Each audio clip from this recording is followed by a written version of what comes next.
안녕하세요. 김원준입니다. 대북 특사단이 6줄의 남북 합의 결과를 발표했습니다.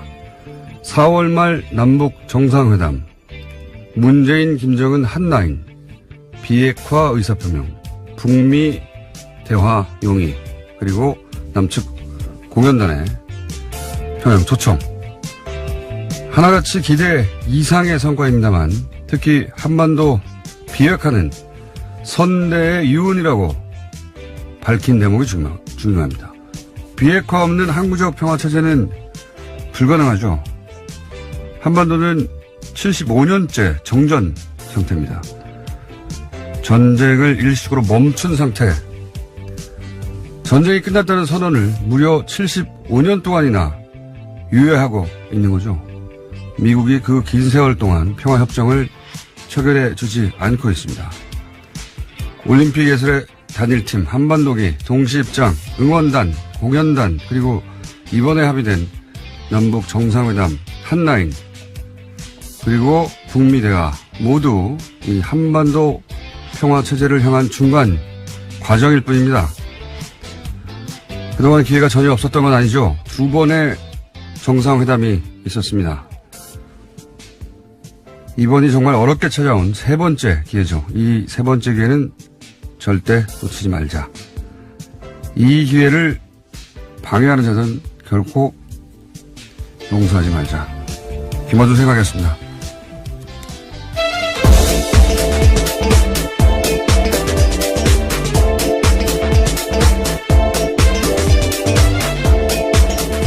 시사인의 김은지입니다. 이렇게까지 획기적인 뉴스가 나올 줄 몰랐어요. 네, 그렇죠. 전 세계가 주목하고 있는 상황입니다. 잘해보자 이 정도 수준일 줄 알았는데 그게 아니에요. 예, 대북 특사단이 가지고 온 보따리가 어마어마한데요. 예. 일단 그 뉴스를 짚어주십시오. 네, 가장 큰 뉴스는 문재인 대통령과 김정은 북한 노동당 위원장이 오는 4월 말에 판문점에서 제3차 남북 정상회담을 열기로 했습니다. 또 북한은 한반도 비핵화와 북미 대화 의지를 분명하게 하고 대화가 지속되는 동안에는 추가 핵실험이나 탄도미사일 시험 발사를 하지 않겠다라고 약속했습니다. 그러니까 1박 2일 동안 대북 특사단 역할을 했던 정우영 청와대 안보실장이 어제 저녁에 밝힌 바인데요. 총 6개로 이루어진 특사 방북 결과 언론 발표문을 발표했습니다. 이게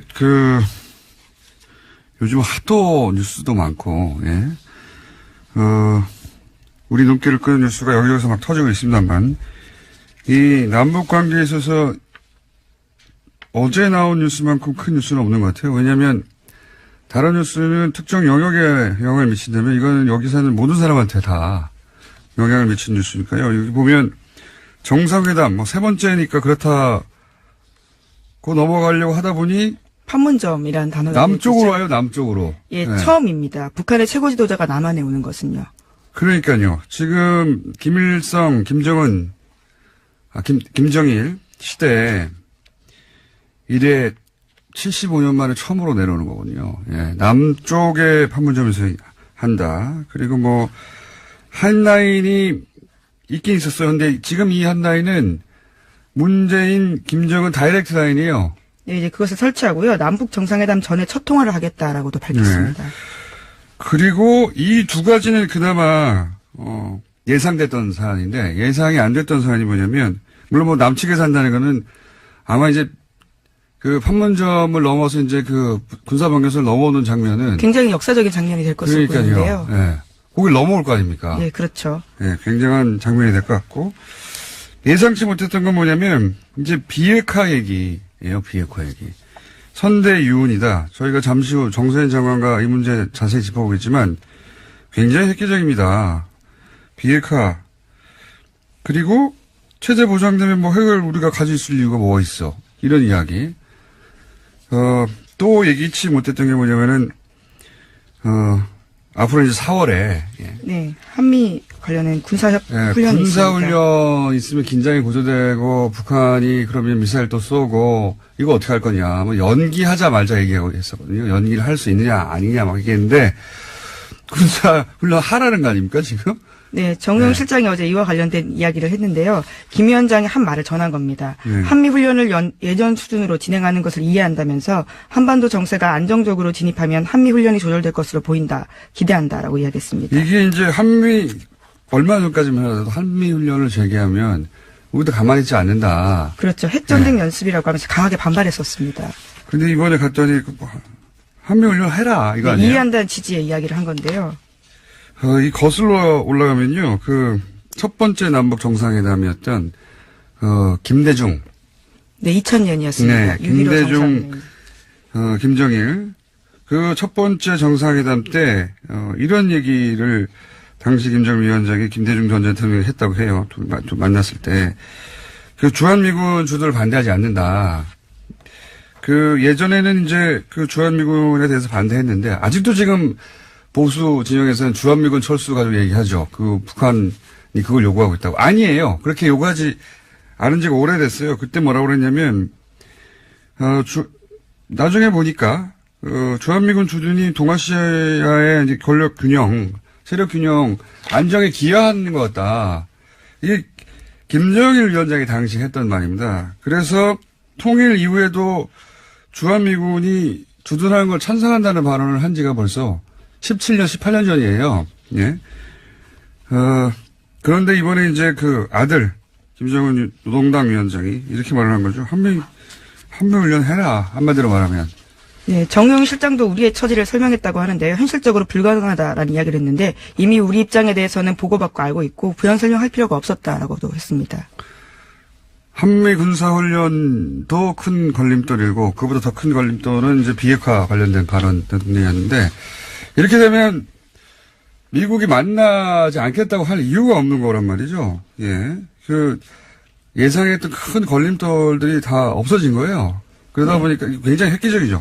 대단한 대반전인데 트럼프 대통령이 여기서 그래서 반응을 바로 했어요. 네, 실시간으로 트위터에 또 글을 남겼었는데요. 이와 관련해서는 수년 만에 처음으로 진지한 노력이 모든 관련 당사자들에 의해서 펼쳐지고 있다면서 이것을 전 세계가 주시하고 있다라고 하면서 북한과의 가능성 있는 진전, 대화에 있어서 가능성 있는 진전이 이루어지고 있다라고 반응했습니다. 이런 말도 했어요. 북한의 비핵화되지 않은 진전성이 있다. 이거 어떡합니까, 자유한국당. 제가 보기엔 자유한국당은 이제 타겟을 트럼프로 잡아야 됩니다. 물론 트럼프 입장에서는 이게 자신한테 유리하다. 예, 중간선거에도 유리하고 그렇게 판단했겠죠. 제가 작년부터 주기차게 주장하는 게 그거 아닙니까. 트럼프가 노벨 평화상을 받도록 해주자. 받도록 해주고 우리는 평화를 가져가자. 예. 생각해보면 중동 문제, 클린턴, 라빈, 아라파트. 그렇죠. 세 사람이 팔레스타인 문제에 큰 진보를 이루면서 노벨 평화상을 3자 공동으로 수상을 했어요. 상상이지만, 예. 이 문제가 잘 풀리면 정말 이상한 조합 아닙니까? 김정은, 문재인, 트럼프. 3인의 공동 수상도 가능한데 다 필요 없다. 트럼프 가져가라.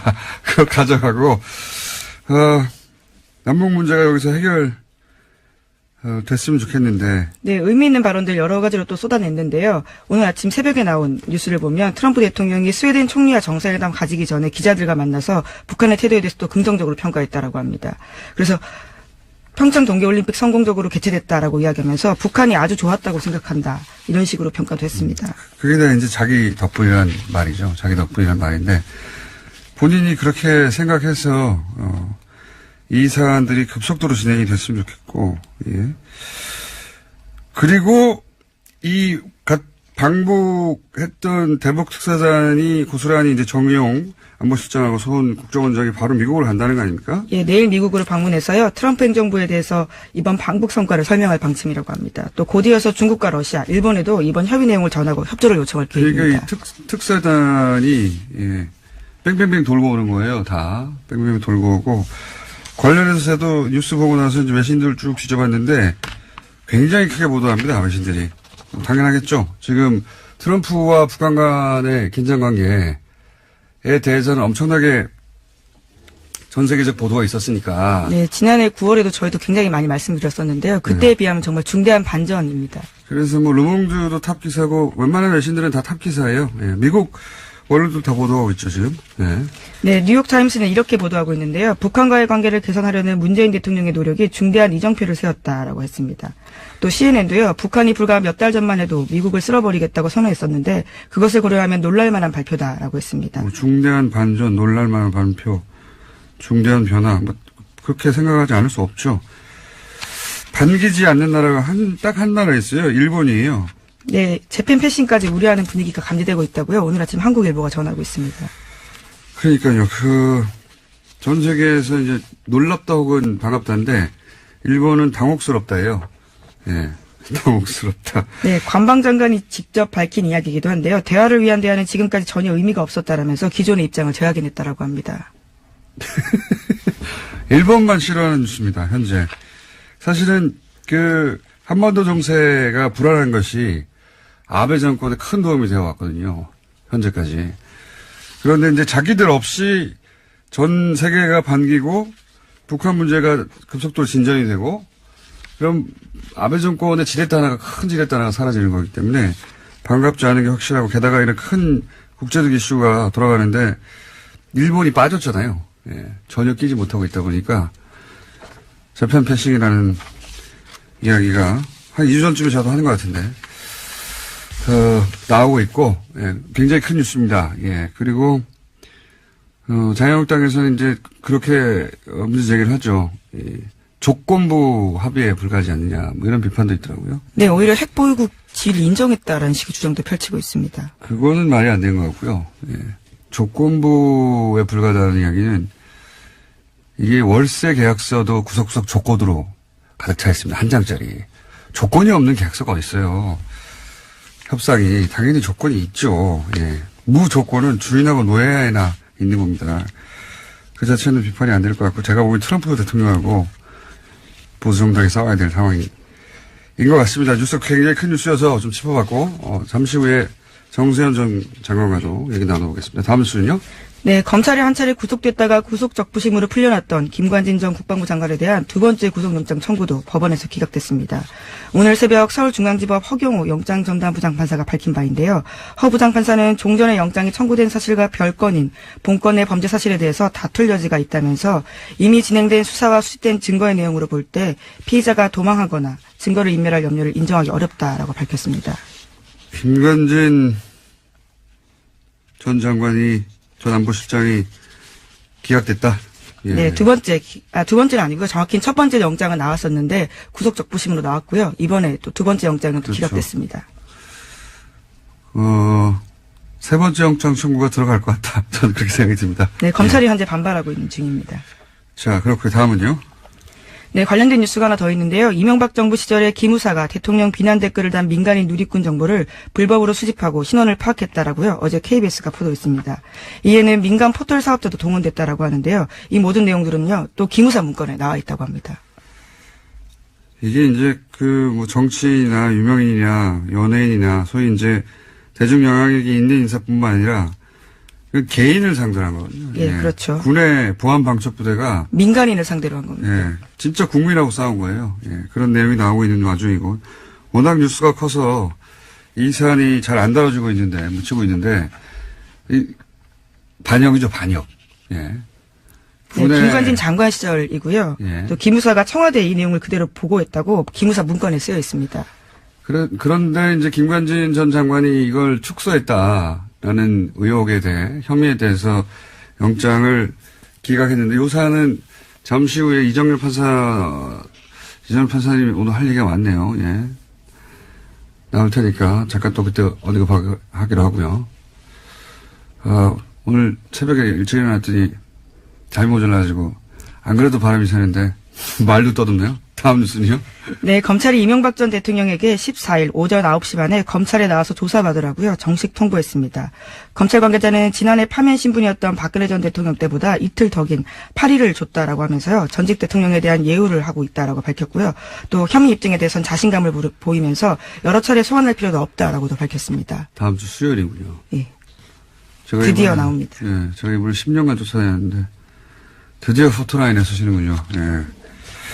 혐의도 엄청 많아요. 예. 네, 어제 저녁 SBS가 꼽은 혐의만 하더라도요, 16가지입니다. 이명박 전 대통령은 크게 특수활동 비수수와 다스 관련 횡령 배임, 그리고 민간 분야에서 각종 뇌물을 받아 챙긴 의혹으로 나뉘고 있습니다. 혐의가 이렇게 많을까요? 16개가 다 뭐죠?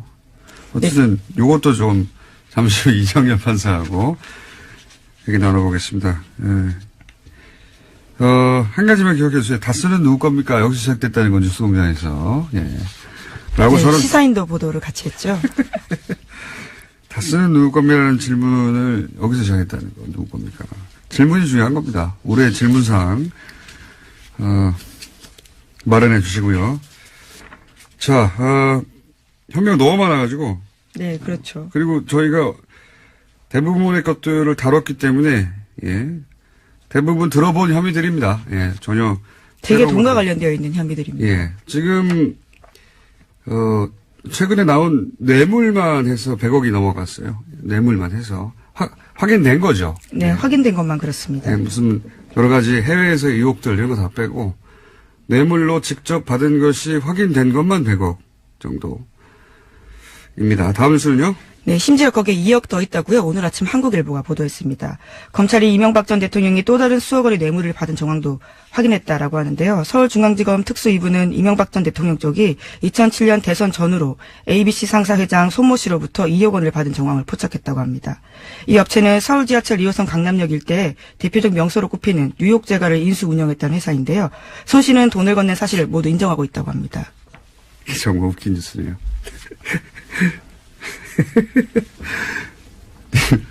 빵집 아닙니까?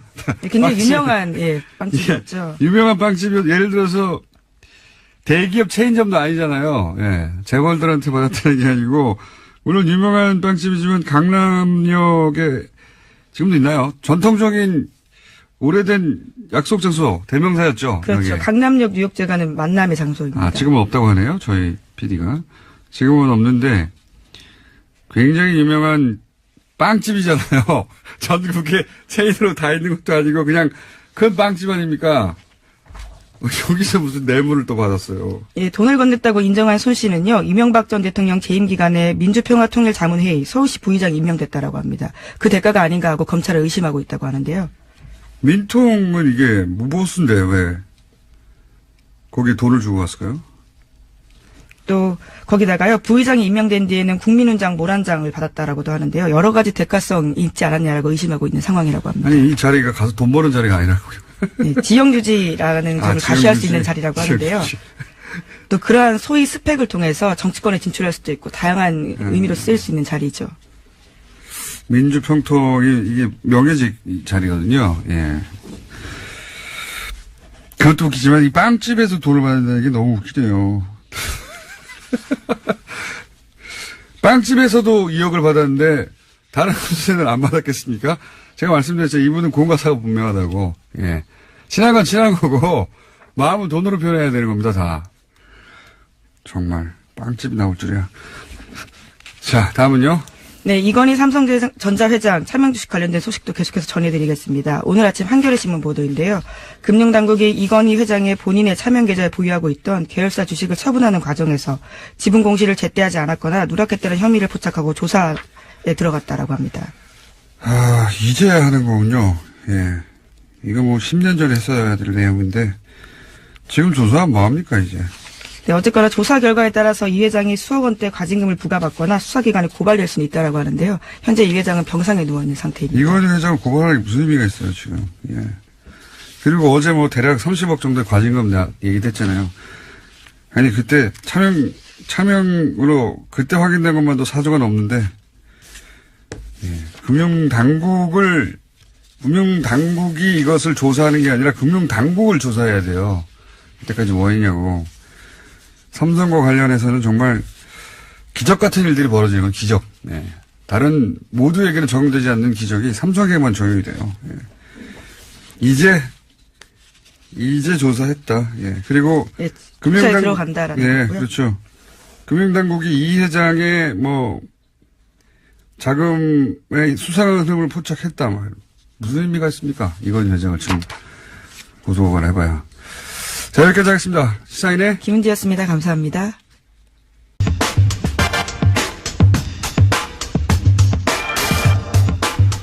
모두에게 충격을 남긴 사건이죠. 안희정 전 지사 사건. 이제는 이제 형사적인 관점에서 이 사안이 어떻게 진행될 것인가 이야기가 많습니다. 법인 동안의 이정열 전 판사님 나오셨습니다. 네. 안녕하십니까. 저희가 이제 정치적 권력형 비리에 대해서만 항상 다루다가, 근데 이건 권력형이기 때문에. 그렇죠. 예. 역시, 다뤄야 될 사건이 됐습니다. 워낙 주목도도 크고요. 예. 자, 제가 어제 이제 잘 모르는, 짧은, 예. 그러나, 이 사법기관이라든가, 이런 데 많이 들락거린 사람으로서, 이것은 업무상 위력에 의한 가늠 정도로 형법으로는 다뤄지지 않겠냐. 이 정도 얘기했습니다. 예. 정치적으로는 도덕적으로는 윤리적으로는 이제 끝난 사건이에요. 사건 자체는. 이제 앞으로 남아서 진행될 이야기들은 그러면 민사적으로 형사적으로 이런 얘기가 나올 텐데 우선 이게 맞습니까? 현재 주어질 수 있는 협의가 업무상 위력에 의한 가늠? 그렇죠. 공장장님께서 정확하게 항상 말씀하시잖아요. 그러니까 비교적 그렇습니다. 네. 저는 아주 그러신 것 같습니다. 그렇죠. 아주 정확하게. 예, 발음만 빼고 대부분 정합니다. 예. 언론에서나 일부 어디서 이제 위계에 의한 것이 이제 중점이다라는 식으로 얘기는 나오는데, 그러니까 위력, 위계 이게 다 어려운 한자말이어서. 그렇죠. 예. 간단하게 그냥 말씀드리자면 위력은 일종의 좀 겁을 주는 협박이랑 비슷한 개념이라고 생각하시면 되고, 그다음 위계는 속이는 거예요. 사기친다라고 하는 개념이면은 거의 비슷합니다. 예, 그러니까 그렇군요. 지금 위계에 의한 가늠이 없는 건 아닌 것 같은데, 근데 그때 이 비서분께서 인터뷰를 하실 때 주된 내용은 결국 자기는 그냥 일개 비서고 상대방은 지사고, 그러니까 지위 차이도 있고 권력의 차이도 있으니까 자기가 거부할 수 없었다라고 하는, 그러니까 자기가 속았다는 개념보다는 어떤 겁을 먹었다라고 하는, 저항할 수 없었다는 그런 개념이었었거든요. 지금 이제 소위 미투의 본질 혹은 전형적인 케이스. 그렇죠. 구조적으로는 그렇습니다. 네. 이제 거부할 수 없는 상대가 압도적으로 큰 권력, 지위 또는 자기한테 불이익을 줄 수 있는 상사나 해당되는 거죠. 그렇죠. 예, 그러니까 오히려 위계에 의한 가늠이나 추행으로 간다는 거는 이 미투 운동의 본질과 다르게 보자는 거니까, 오히려 그런 거는 물론 속내는 그렇지 않을 수도 있겠지만 좀 경계해야 되는 거죠. 오히려 그건 업무상 위력에 의한 가늠이나 추행이 맞습니다. 그러니까요. 지금은 권력자, 정치인과 그 수행 비서의 관계가 있기 때문에 이 둘 사이에 발생한 일이고, 그래서 저는 이제 위력이라고 봤어요. 네. 법조인은 아니지만. 정확하시다니까요. 네. 제가 좋아할 일은 아닌 것 같습니다만, 어쨌든 그런 상태인데, 여기서 한번 이제 따져보겠습니다. 네. 우리 이제 용어들 막 혼동해 쓰는데 간도 있고, 네. 간음이란 다 좋은 단어는 아닙니다만, 있고, 추행도 있고, 여러 가지 단어들이 등장하잖아요. 성폭행도 있고. 네. 법률적으로 이게 구분이 됩니까? 법률적으로는 성폭행이라는 용어는 안 쓰고 성폭력이라는 용어가 있는데요. 예. 성폭력이라는 용어 안에 포섭되는 게 법적으로는 강간하고 추행이 있습니다. 강간과 추행. 예. 그러니까 이제 우리 보도상으로는, 언론상으로는 이제 이게 좀 너무 단어가 강한 느낌을 가지고 있으니까. 강하죠. 성폭행, 성추행 이렇게 좀 순화해서 표현을 하자라고 하는데, 성폭행은 강간과 같은 개념이고, 그렇죠. 성추행은 그야말로 추행이고요. 강제추행과 같은 개념인데, 이 차이는 그겁니다. 법정 용어니까 성교행위가 있었느냐 아니냐에 따라 달라집니다. 성교행위가 있었으면 그러면 간음행위, 강간행위가 되고, 없었으면 이제 추행이 되는 거고요. 예. 저희가 대부분 사회사건에 나오는 이야기라, 네. 사회부에서 다룰 내용이라, 저희는 다룬 적이 없는 영역이긴 한데, 이건 어쨌든 정치인이 연루됐기 때문에. 예, 그렇습니다. 자, 그러면, 아까도 말씀드렸지만, 정치적으로, 도덕적으로, 윤리적으로는 끝난 사안입니다. 대중들의 판단도 끝났고. 그런데, 이런 얘기를 했어요. 처음에. 비서실에서의 첫 반응이었던 것 같은데 합의에 의한 관계였다. 이렇게 얘기를 했습니다. 네. 이 비서실이 이 정도의 사안을 자기들 마음대로 하진 않았을 테니까 자기들 뭐 전후 상황 파악하고 대응한 거겠죠. 1차 반응이었던 것 같고. 근데 그 안 전 지사 본인은 사퇴, 뭐 정치 중단 이런 거 얘기하면서 그 비서실 입장에 대해서 잘못됐다고 표현했어요. 잘못됐다. 네. 이게 본인에게는 직접 확인이 전혀 안 되고 있기 때문에 예. 그 주변에 이제 연락해서 저도 좀 취재를 해봤어요. 어떤 의미냐 이거에. 네. 뭐 본인이 아니니까 정확하게 아무도 말할 수는 없는데 제가 알아본 결과로는 일단 법적으로 뭐 인정했다기보다는 정치 도의적으로 사과하는 차원에서 나온 발언이다. 네네. 는 정도로 이제 1차적으로는 제가 이해를 했는데 이게 뭐 정치적으로나 윤리적으로는 쟁점이 될 수 없는 대목인데 법률적으로는 쟁점이 될 수 있는 대목 아닙니까? 본인이 성폭행을 인정했다는 거하고 예. 그것이 합의에 의한 관계를 주장하는 거하고는 완전히 다른 얘기 아닙니까? 그건 다르죠. 네. 네. 그러니까 정치적 수사 일종의 그렇게 파악하신 또 이 공장장님의 견해가 탁월하신 정확한. 그러니까 이게 지금 뭐냐면 네. 일부 얘기가 나오는 게 이게 자백 아니냐. 네. 예를 들어 자백은 원칙적으로 수사기관이나 내지는 재판기관에 대해서 해야 되는 게 자백이에요. 법적으로는. 예, 이게 법률적으로 자백의 효과가 있습니까? 없습니다. 다만 예. 네. 그러니까 요건이 두 개가 있는데 하나는 수사기관이나 재판기관에 대해서 해야 된다는 그런 요건이 있고 또 하나는 뭐 자기의 어떤 생각이나 이야기를 다른 글이나 서면으로 나타내는 것도 그런 것도 나중에 자백의 효과가 있는 부분도 있긴 한데 그게 자백의 효과가 있으려면 대체로 범죄 사실과 유사한 어느 정도 근접한 정도의 사실관계가 나타나 있어야 됩니다. 전후 사실관계를 적시하고 이거에 예. 대해서 내가 인정한다. 그렇죠. 그러니까 지금 이 얘기는 뭐냐면 비서실에서 합의에 의한 관계라고 했는데 그건 잘못됐다라고 하는 거는 뒤집어서 표현하면 합의가 없었다는 얘기 정도는 되잖아요. 네. 그러니까 합의가 없었고 어떤 강제력이 있었구나라고 하는 일종의 정황 증거로서는 효력이 되지만 이거 완전 성폭행이네. 뭐 완전 인정했네. 이렇게 자백으로까지 볼 수는 없는 거죠. 법률적 자백으로는 아니다. 네. 왜냐하면 지금은 정치적인 어떤 효과나 정치적 파장 정도만 논의되는데 이게 머지않아 이제 직접 고소가 이루어졌지 않습니까? 네. 예. 이게 머지않아 후토라인에 서게 돼 있어요. 당연히 원하든 원하지 않든. 그러면 그 다음 공방은 법적인 공방 아닙니까? 그렇죠. 예. 그때까지 계속해서 이런 이야기들이 따라갈 텐데 현재 법률적인 부분에서 이렇게 쟁점이 될 수 있냐 저는 궁금했었고. 예. 예. 저도 뭐 보기에 뭐 공장장님 생각을 따라가는 것이긴 합니다만 예. 상당히 좀 고도의 어떤 생각이 있었다고 드는 게 예. 그러니까 어차피 이게 합의에 의한 관계라고 해도 예. 본인으로서는 이제 불륜인 셈이 되니까. 정치적으로는 끝난 거. 도덕적, 그러니까, 예. 윤리적, 정치적으로는 이렇게 하나 저렇게 하나 끝난 그렇죠. 건 똑같아요. 그러니까 예. 굳이 지금 이 타이밍에서 법적인 걸 다투려고 나설 필요는 없지 않았을까. 그런 정신은 없었을 거라고 봅니다. 그런 계산과 정신이 있었던 상황은 아닌 것 같고 그냥 다 끝났다. 예. 다 그렇죠. 끝났는데 뭘 세세하게 구분하느냐. 이 정도의 상황이었던 것 같긴 한데 제가 이제 좀 취재를 해보니까 그렇긴 한데 그런데 이게 법률적으로 어떻게 되느냐. 그건 이해했고요. 법률적으로 자백으로까지 받아들이지 않는다. 네. 자, 이제 이게 개인들의 차원으로 넘어가 보죠. 개인들.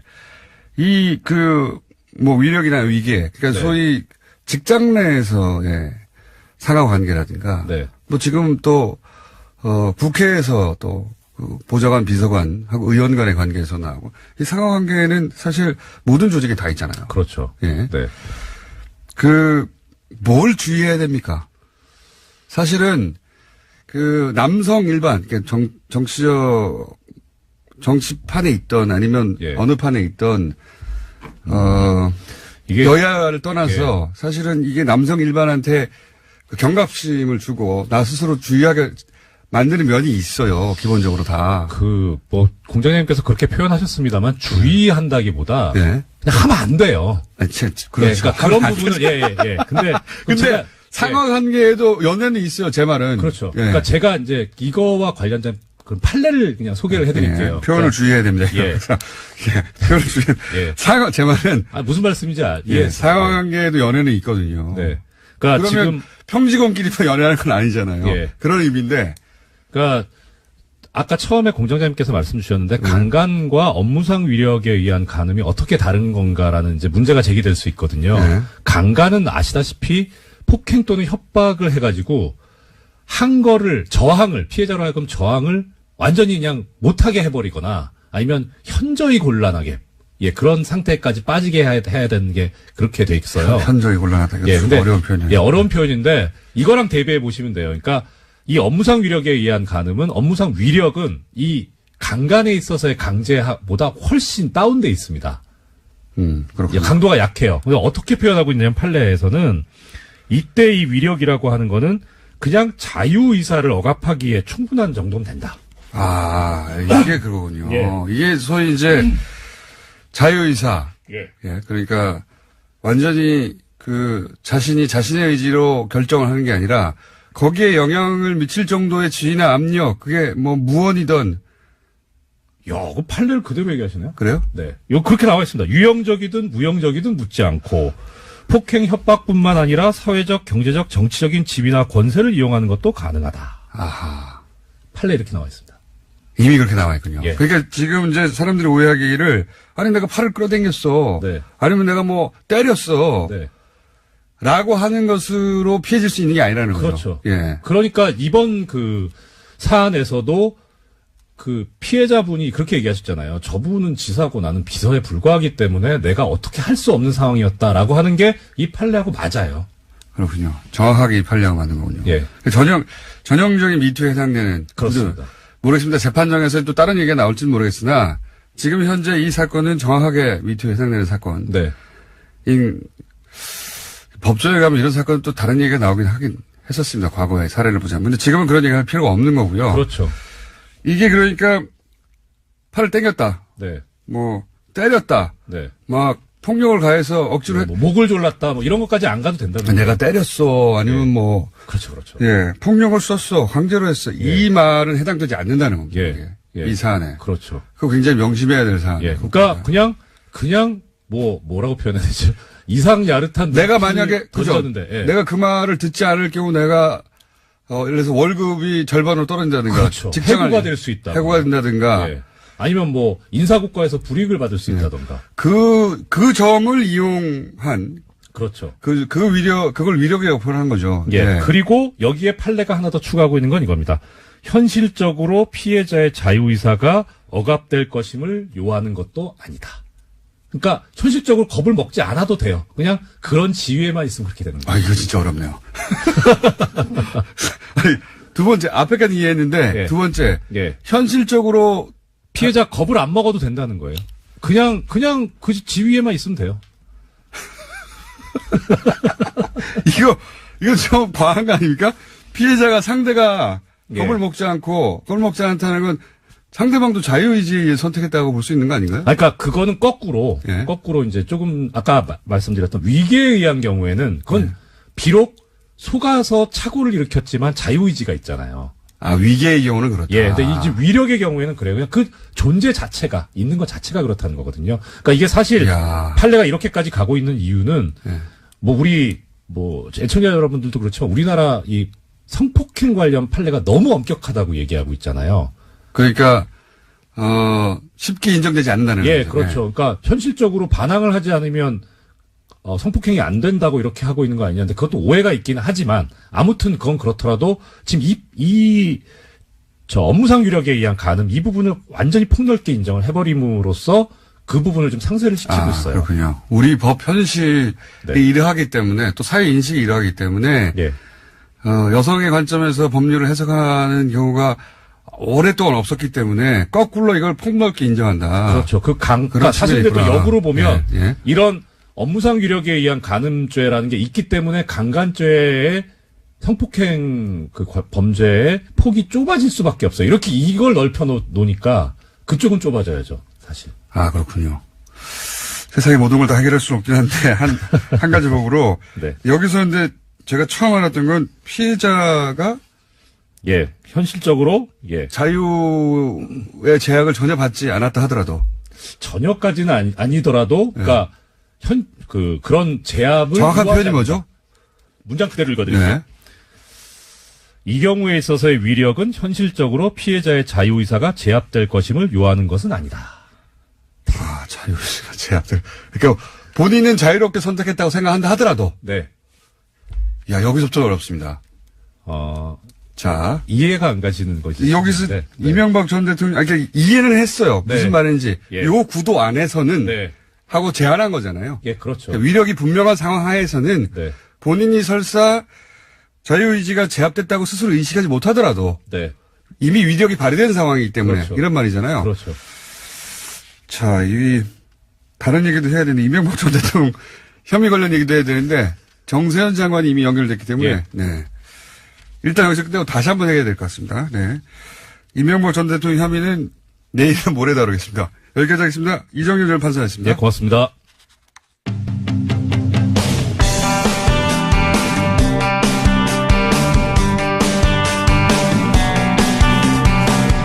정세현 전 장관 연결되어 있습니다. 안녕하십니까? 예, 안녕하세요. 이 정도는 장관님 그 예상도 뛰어넘은 거 아닙니까? 예. 아닙니까? 다 예상하셨어요, 혹시? 잘 됐어요, 예. 예. 이게 굉장히 파격적인 이야기들이 오갔습니다, 보니까. 예. 예. 남북 정상회담 얘기보다도 나는, 미북 대화가 가능한 그런 조건이 갖춰졌다는 사실. 예. 그거에 주목하고 싶습니다. 왜냐하면 미북 대화가 되지 않으면은 우리 국민 정서도 그렇고 국제 분위기도 그렇고 남북 정상회담 못해요. 그러니까 그렇죠. 그렇기 때문에 문 대통령이 정상회담 제안을 받고 지난번 2월 10일 날 여건을 조성해 가면서 성사시키자 이렇게 답변하지 않았어요. 바로 그 여건 조성을 이번에 해가지고 온 겁니다. 그러니까 물론 이제 방북 결과를 내일 정우영 실장과 서정훈 원장이 같이 가서 트럼프 대통령한테 설명을 한 뒤에 결론이 나오겠지만 아마 이 정도 비핵화하겠다, 선대 유언이다 비핵화는, 그리고 회담이 계속되는 동안만큼은 핵실험과 미사일 발사를 하지 않겠다는 일종의 그 조건부 유예지만 모라토리움을 선언한 것은 미국으로서 미국 대화를 비켜갈 수 없는 그런 정도의 적극적인 자세고 커다란 양보라고 저는 해석을 합니다. 미국으로서도 안 할 이유가 없는 거죠. 이 정도 되면. 예. 안 할 이유가 없는 건 이 정도 되면 이제 도망 못 가요. 맞습니다. 핑계 댈 것도 없어요. 허라는 거 다 했는데 뭐 어떻게 하고 있어요. 그렇습니다. 그리고 그 이상 어떻게 해요? 좀 더 구체적으로 들어가 보자면 처음으로 남쪽으로 온다. 그렇지 않습니까? 판문점 평화의 집은 남쪽이에요. 그러면 이제 군사분계선을 처음으로 넘어야 됩니다. 그렇죠. 이것도 대단히 큰 의미가 있지 않습니까? 대단히 큰 의미가 있죠. 그러니까 53년 7월 27일 날 정전협정이 체결된 뒤에 생긴 군사분계선, 그걸 넘어오는 북쪽의 최고 지도자, 최초죠, 최초. 처음이죠. 김정일도 못 왔었고 김일성도 못 왔고 안 왔죠. 그러나 이번에 처음이고. 근데 이제 서울까지 오면 더 좋은데 우리는 평양까지 갔으니까. 근데 저 사람들이 김정일 위원장이 서울 답방 문제를 놓고 여기 와서 가능성을 조사를 한 적이 있었습니다. 그때 나온 얘기인데 자기네들은 여러 가지 경호상의 어려움이 없지만은 통제가 되니까 남쪽은 그게 안 되지 않습니까? 이거 가지고 무슨 망신을 당할 줄 알고 서울로 가시라고 하겠습니까? 그러니까 차라리 무슨 제주도는 할 수 없겠는가 해서 서귀포까지 간 적도 있었고 가본 적도 있었고 그런 타진을 안 한 건 아니었군요. 그동안.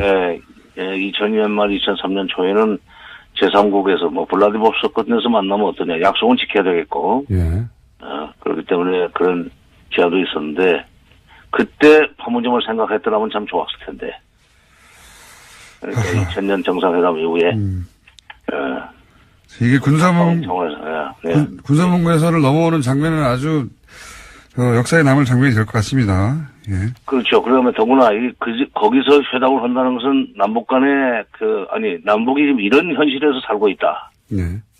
하는 그것이 전 세계에 알려지는 셈이 되고, 그 다음에 저는 어저께 그 얘기를 들으면서 옛날에 동서독이 관계 개선을 시작할 때 국경 바로 건너 정거장에서 처음에 했었죠. 에어프루트라는 역에서, 동독 쪽에 에어프루트라는 역에 가서, 에어프루트 역에 가서 프랑스 수상이, 서독의 프랑스 수상이 동독의 공산당 서기장하고 회담을 했고, 예. 그 다음에 거기에 대한 답방 형식으로 2차 정상회담을, 동서독 정상회담을, 서독으로 넘어와서 바로 역에, 카셀이라는 역에서, 역사에서 회담을 한 적이 있었습니다. 저는 어저께 그 합의 결과를 보고, 이게 에어프루트 카셀 회담하고 많이 비슷하다. 그렇게 되면 우리도 다음번에는, 판문각 뒤에 있는 통일각에 가서 정상회담을 한번 해야 될 것 같아요. 그렇겠네요. 이것도 굉장히 큰 의미가 있는 것 같은데, 대단한 의미가 있는 것 같은데, 이제 선친의 유언이다. 유언이 아니라 유지다. 네. 그러면서 한 발 더 나가서 이제 군사훈련 재개해도 괜찮다. 여기까지 갔지 않습니까? 그것도 큰 거예요. 그러니까. 비핵화하고 군사훈련 재개까지 다 묶어서. 네. 이게 시비 걸 수 없을 만큼 다 가버렸어요. 그죠? 그렇죠. 그러니까 예년 수준으로 한다면, 예년 수준이라는 얘기가 아마 작년에 엄청나게 했어요.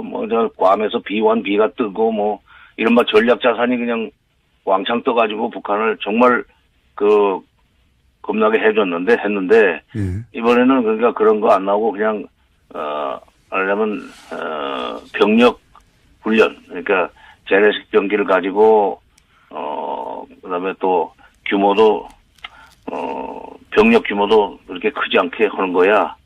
우리가 참을 수 있다. 그 대신 그럴 만큼 대담하지 않은 얘기예요.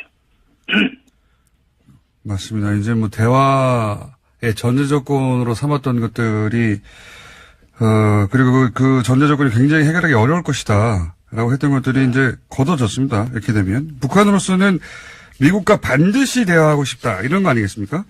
그렇죠. 바로 그겁니다. 그러니까 그만큼 대화를 저시 필요하기 때문에 이렇게까지 나왔는데, 이걸 계기로 해서 미국 간에도 대화가 시작이 되고, 그 다음에 또 정상회담도 되고, 또 북핵 문제가 기본적으로 해결되려면, 특히 비핵화 프로세스와 평화협정이 동시에 진행이 되려면 육자회담이 열려야 돼요. 네. 육자회담이. 그러니까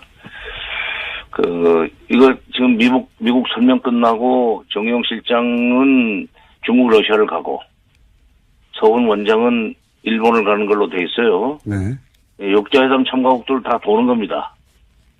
이렇게 되면은, 미국 대화 이후에 육자회담을 하도록 기반을 닦아야 된다는 우리 정부의 정책 의지가, 드러난다고 보는데, 북핵 문제는 육자회담을 가면 이제 9.19 공동성명, 2000년 9.19 공동성명 구도로 돌아가야 된다는 얘기가 되고, 그렇게 되면 이미 합의가 된 거를 이행만 하면 되기 때문에 상당히 빠른 속도로 비핵화 내지는 평화협정 문제가 해결 국면으로 들어갈 수 있으라고 봅니다. 우리 좀 편하게 살 수 있는 시간이 당겨질 것 같아요. 이 말도 굉장히 이제 귀에 꽂히는 말입니다. 체제가 보장되면 핵이 왜 필요하겠느냐. 그렇죠. 네. 체제 보장을 위해서 핵을 개발한 거, 사실 핵의 보유 양으로 보자면 북한과 미국이 비교도 안 되니까요. 그렇죠. 핵 몇 개 가지고 있다고 미국을 이길 수 있는 것도 아니고, 핵은 자기 체제 보장을 위해서 만들었다는 거를 거꾸로 보면 자백하는 것과 마찬가지 건데. 그렇죠. 이제 가장 어려운 거는 그럼 어떻게 체제를 보장할 것인가. 서로. 그냥 수교예요. 수교. 네. 미국 수교. 그리고 평화협정. 적대시 정책 포기라는 것은 그냥 그건 순서에 들어가 있는 얘기지만, 수교까지 하고 나면 적대시 정책 군사적으로 적대를 못하죠. 또 평화협정 체결 도가하면 군사적인 적대 행위를 할 수가 없습니다. 그렇긴 한데요. 예. 먼저 핵을 포기해라, 아니다.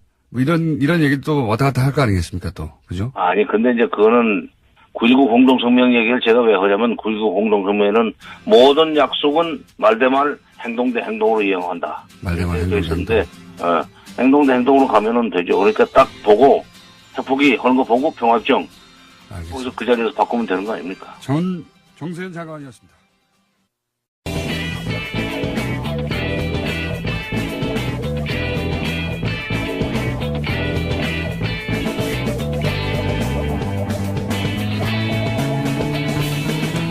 김어준의 뉴스 공장.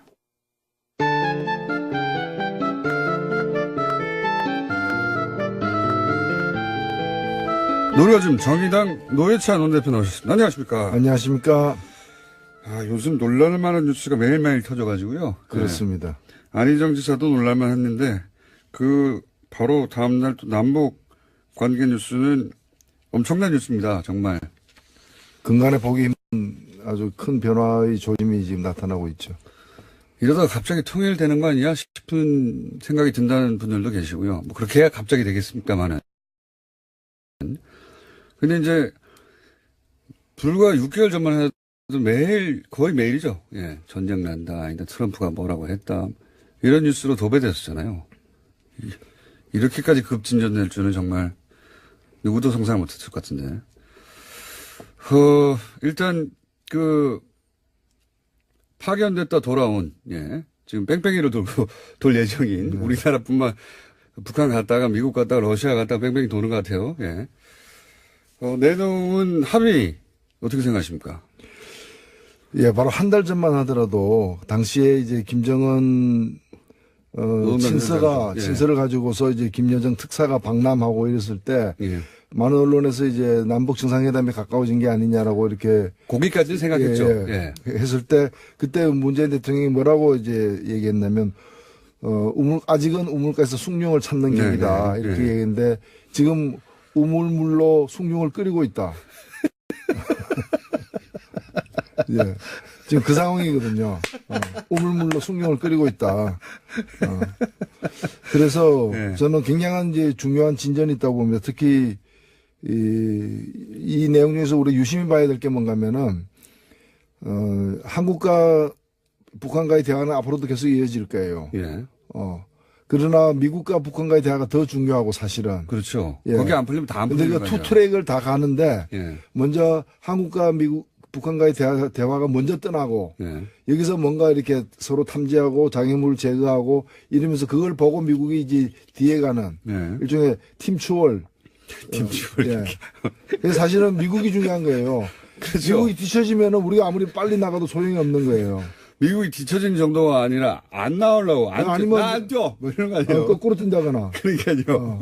뛰다가 만나든가. 근데 이제 이번에 중요한 게 뭔가면은 한미 군사훈련에 대한 입장이라거나 여러 가지 남북 한라인 설치라거나 이런 것들이 미국과 북한과의 대화의 장애물을 갖다가 북한이 먼저 제거해가는. 그러니까요. 지금 사실은 이 판은 남과 북이 전 세계를 상대로 봐라. 우리 이렇게 척척척 하니까 따라오라고 말씀하신 그렇죠. 팀출 경기에 지금 들어온 거예요. 그죠? 미국이 거부하기 힘든 상황이 된 거죠. 미국, 러시아, 중국 뒤에 쭉 일렬로 서서 따라와 이런 거거든요. 예. 그래서 사실은 트럼프의 그 판단이 굉장히 중요한 시점입니다. 그러니까 트럼프가 이 상황에서는 비즈니스 마인드를 가져야 돼요. 자기 출신답게. 여기서 이상한 이념적이라거나 또는 어떤 자기 어떤 뭐 신념 이런 데 파묻히게 되면은 오히려 역사의 수레바퀴를 거꾸로 돌릴 수 있다. 아니면 역사의 수레바퀴에 몽둥이 집어넣어가지고 바퀴를 망가뜨릴 수도 있다. 트럼프가 역사는 생각하지 않을 것 같고요. 예. 이게 나한테 유리한가 아닌가만 생각할 텐데 유리하다고 생각할 것 같아요. 오히려 비즈니스 마인드를 가져야 된다는 거죠. 예. 유리하다.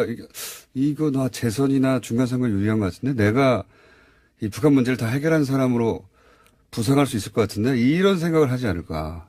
그렇죠. 예. 이제 중간선거도 다가오고 예. 자기들에게는 미국 국민들이 보더라도 그 핵 미사일 위협이 이제 낮아지고 예. 오히려 그걸 해결하기 위한 대화의 장이 시작된다면은 미국 국민들을 환영할 일이죠. 그러니까 저는 그래서 오히려 11월로 알고 있는데 중간선거 이전까지 이게 대단히 빠른 속도로 진행될 수도 있다는 생각도 듭니다. 중간선거 이후에는 또 트럼프 관심이 없을 거예요. 북한도 그 계산까지도 하고 지금 예. 임하고 있다고도 보여지고 실제로 미국이 이 소식이 전해지자마자 미국의 CNN이라거나 워싱턴 포스트라거나 뉴욕타임즈의 예. 언론 논조가 다 환영 일색이거든요. 그렇죠. 예. 환영하지 않을 리가 없지 않습니까? 그렇죠. 자기들도 그 미국에서 그 북한 뉴스 엄청 많이 나왔고 그리고 미국을 직접 위협하는 그 유일한 국가, 핵을 쏠 수도 있는 유일한 국가처럼 한 해 동안 묘사했었거든요. 예. 예, 엄청나게. 그런데 그거를 트럼프 대통령이 이제 본인 막 팔 거 아닙니까? 내가 했다고? 계속? 이거 다 내가 해결한 거라고? 최근까지 이제 지켜보겠다. 예. 그래서 약간 좀 이렇게 중도적인 입장을 취했는데 이제는 만나보겠다. 이렇게 예. 가야죠. 대화해보겠다. 진정성이 있는 것 같다. 뭐 이런 발언도 나오고. 예. 그래서 저는 트럼프 대통령이 작년부터 얘기했지만 트럼프 대통령이 노벨상을 받도록 해주고 우리는 평화를 가져오자. 노벨상 추진위원단을 국내에서 꾸려야 된다고. 트럼프 노벨상 추진위원단을. 좋은 아이디어입니다. 그러니까요. 아, 노벨상 주죠, 뭐. 예, 주죠, 뭐, 그러니까요. 메달 하나 가지라고 하고. 예. 그거, 보면 그 트럼프가 계속 오바마에 대한 그 열등감, 콤플렉스 굉장히 많이 표현했거든요. 오바마 얘기만 나오면 다 잘못했다라고. 그래서 오바마 대통령이 다른 건 몰라도 이 북한 미국 관계와 관련해서는 소위 전략적 인내라 그래가지고 아무것도 안 했거든요. 예. 아무도 안 한 변명을 이제 전략적 인내다. 예. 이렇게 했는데 그걸 뛰어넘는 예. 그 헐리우드 액션이 아니라 트럼프 액션. 그게 나와야 된다고 봅니다. 봐라, 오바마보다 내가 낫지. 그렇지. 오바마 대통령이 이란과 핵협정을 깨버린 것도 그런 거 있는 거거든요. 예. 예. 그 사람이 한 건 다 잘못이야 하고 깨버린 게 있는데 요거는 오바마도 8년간 해결하지 못한 것을 내가 해결했다.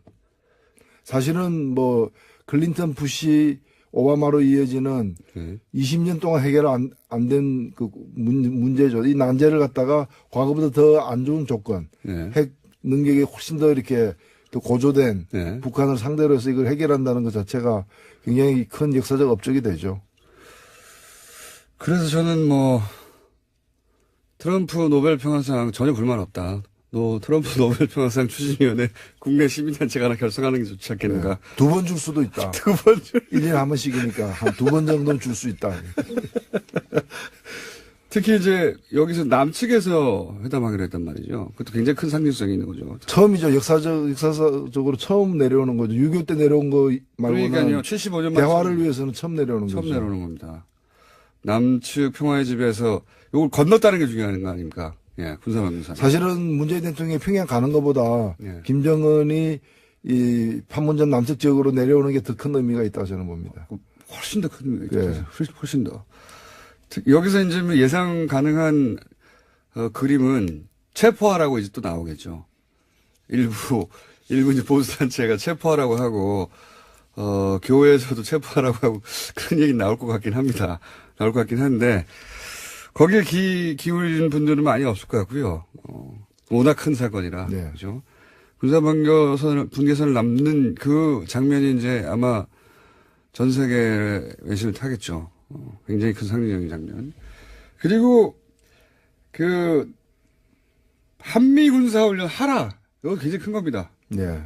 담대한 제안이라고 스스로 이제 평가를 했는데. 그러니까 자기 자랑을 네. 스스로 김정은 했는데 담대한 뭐 담대한 거죠, 사실은. 맞긴 맞습니다. 이런 식으로 이게 저는 컬럼버스의 달걀이라고 보는데 네. 막상 이 제안을 바꿔보니까 그 괜찮은 제안이네. 우리도 네. 그렇게 평가하잖아요. 네. 대화가 잘 되겠네 이런데 이건 꺼내기가 참 힘들었던 거거든. 그렇죠. 예. 니네가 참으라 얘기거든요. 그렇죠. 협상에서는 모든 게 한 수 한 수가 다 상대에 대한 어떤 조건을 걸고 얘기할 수밖에 없는 것인데 먼저 풀어놓으니까 네. 제가 볼 때는 미국이 지금 북한이 이번에 예정대로 4월 군사훈련을 예전 수준으로 해도 괜찮다라고 얘기했잖아요. 네.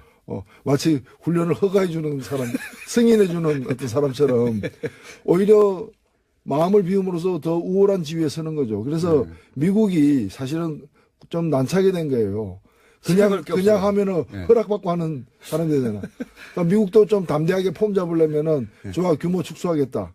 오히려. 아니야, 괜찮아. 연기할게, 우리가. 연기할게. 이럴 가능성도 사실은 있습니다. 이게 외교적으로, 전략적으로 훌륭한 수인 것이, 낮은 수, 그러니까 1대1로 항상 협상은, 우리 이거 줄게, 니 이거 내놔. 개인 대 개인 간의 거래도 그렇게 하죠. 예. 내가 물건 이만큼 주면, 납부 명확한 건 대금을 받아야 되는 거고 공짜로 주는 게 없는 법인데 저기서 이제 한미 군사 훈련을 어떤 협상의 고리로 사용할 그런 전술도 가능하거든요. 아니 미국이 이런 걸 내놔. 그럼 우리가 이걸 포기할게. 이런 고리로 사용할 수 있는데 해. 그냥 해버리니까 저기서는 그러면 이것도 해 저것도 해 걸 게 없어요 지금. 없죠. 그리고 사실 하라고 해서 또 하는 꼴을 만드는 것도 네. 그것도 좀 우습죠. 미국이 대국인데. 미국이 폼을 잡으려면 뭐 연기하지 뭐 이렇게 나와야 되는 거군요. 네. 네. 그래서 지난번 평창에서 사실은 펜스 부통령이 왔을 때 그 스타일 국인 거는 미국이었거든요. 맞습니다. 예. 그래서 오히려 몸집 더 큰 사람이 더 경직된 자세를 보인 거 아니냐. 그래서 미국에서 비난이 있었던 거죠. 예, 그래서 그것 때문에 아니다. 사실은 만나려고 했던 거고 네. 만나기 2시간 전에 깬 것도 저쪽이다라는 그 네.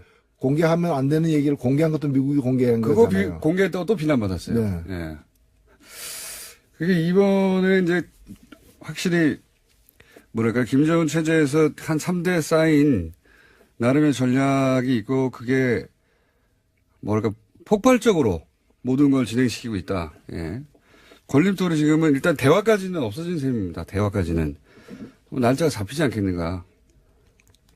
결국에 그동안에 늘 강조되어 왔던 이 제재 압박으로 이 문이 열린 건 아닙니다.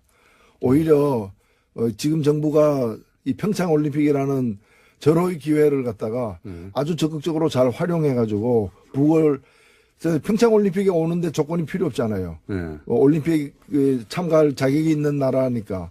그래서 평창 올림픽에 오게 만들면서 대화의 장을 열어가지고 굉장히 자연스럽게 일을 잘 풀고 있는 거죠. 남북 모두 윈윈한 현재까지의 결과고, 예. 저는 이제 이거 보다가 무슨 생각을 했냐면, 오프닝 때 잠깐 브리핑 때 얘기했는데, 클린턴하고 라빈 총리하고 아라파트가 생각났었어요. 예. 그때 셋이서 어느 순간 전기를 마련해서 노벨 평화상 공동수상, 이런 장면이 전혀 불가능한 건 아닐 수도 있겠다는 생각. 물론 아직은 우물인데요. 우물 근처에 근데 있는데. 우물물로 지금 숭늉을 끓이기 시작한 거예요. 우물 근처이긴 한데 이러다가 진짜 진한 숭늉 나오는 거 아닌가 싶습니다. 그리고 바로 또 이제 저는 자유한국당도 좀 달라져야 돼요. 이제 오늘 이제 청와대에서 이 남북 최근에 어떤 그 대화에 대한 어떤 보고를 받게 되는데 네. 그 홍준표 대표도 참석을 하기로 이번에는 네. 했잖아요. 사실 그게 대표님 맞는 가십니까? 거죠. 아니 이 원내대표 회담이 아니고 대표 회담이에요. 대표회담. 예. 근데 여기에 하기로 결정한 건 참 잘했다고 봐요. 예. 참 잘했어요 하고 도장 찍어주고 싶어요. 예. 사실 여기 말고 또 갈 데도 없어요, 사실. 여기 안 가면은 미국 가서 또 핵 구걸하러 다녀야 되는데 한핵 줍쇼. 그럴 수 없잖아요, 지금. 네. 그래서 저는 이게 또 임기 초에 이게 시작되는 것도 굉장히 중요한 것 같습니다. 타이밍. 예, 타이밍. 네. 과거에 2차례는 임기 말이거나 정권 교체이기 직전이었거든요. 그래서 이제 지속적으로 힘을 가지고 2년, 3년, 4년 밀어붙일 수가 없었는데 이 임기 초에 된다는 것도 대단히 중요한 포인트 같습니다. 사실 그 노무현 정부 때 14 공동성명을 만들어내는 굉장히 그 성과는 있었지만 그것이 네. 너무 임기 후반부에 그러니까요. 이루어져서 더 그런 철학과 그런 기세로다가 더 연장시키기가 힘들었던 건.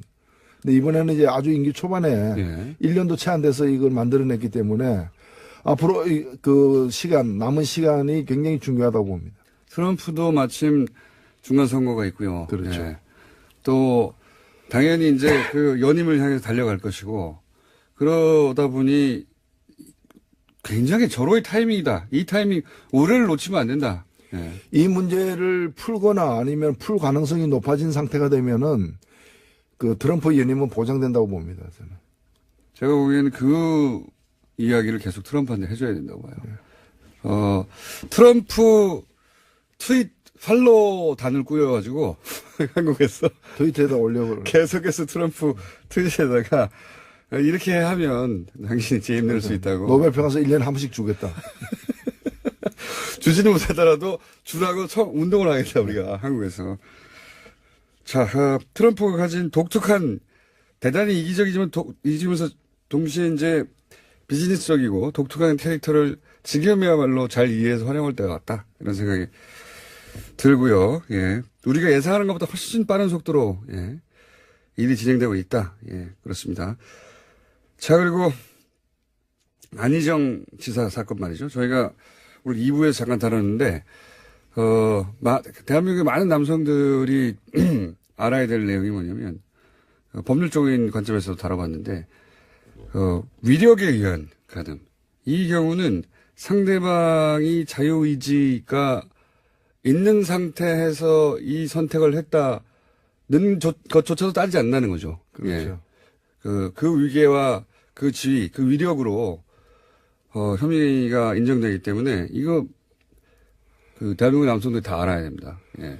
지금 이 미투 운동으로 공개되고 있는 이 사건들을 보면요. 특징이 있어요. 뭔가면은 뭐 길 가다가 처음 보는 사람, 낯선 사람에게 뭘 당했다거나 이게 아니에요. 그렇죠. 다 잘 아는 사람이고 그게 뭐 거의 다 직장이거나 같은 직업이에요. 예. 그러니까 그 내에서 권력 서열이 있는 거고 그 권력에 의해서 예. 그 권력이라는 위력에 의해서 강제된 거기 때문에 예. 저항하기도 힘들었고 물리적 강제 같은 건 필요 없다는 겁니다. 예, 그렇죠. 예. 그래서 저항도 쉽지 않았고 또 공개하는 것도 만만치 않은 상황이었는데 이것이 미투 운동으로 좀 벌어지고 있는 거죠. 게다가 이건 저도 잘 몰랐는데 거기까지 저도 알았는데 상대방이 그러니까 피해자가 설사 자신은 자유의지로 선택했다고 그 상황을 생각한다 하더라도 이미 그 위계의 구조 속에 있기 때문에 네.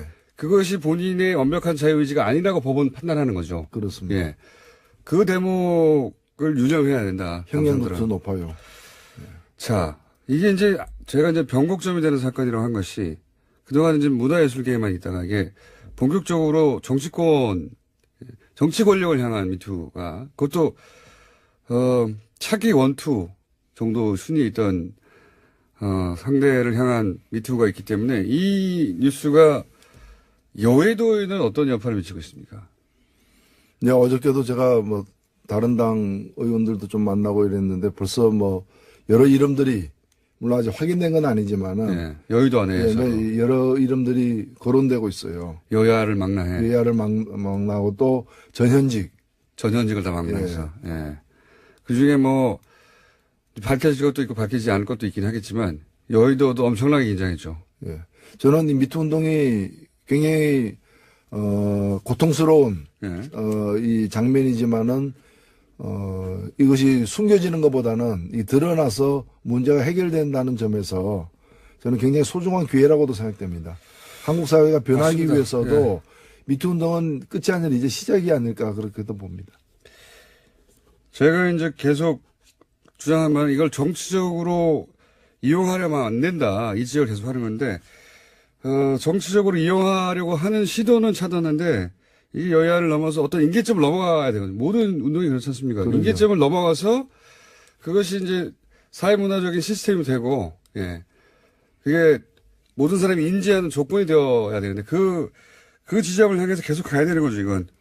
그래서 저는 안희정 전 지사 건도 한편으로는 천인공노할 사건이고 저도 같이 분노하게 되지만 다른 한편으로는 같은 정치인으로서 낯뜨거운 거예요. 이거는 부끄러운 일이에요.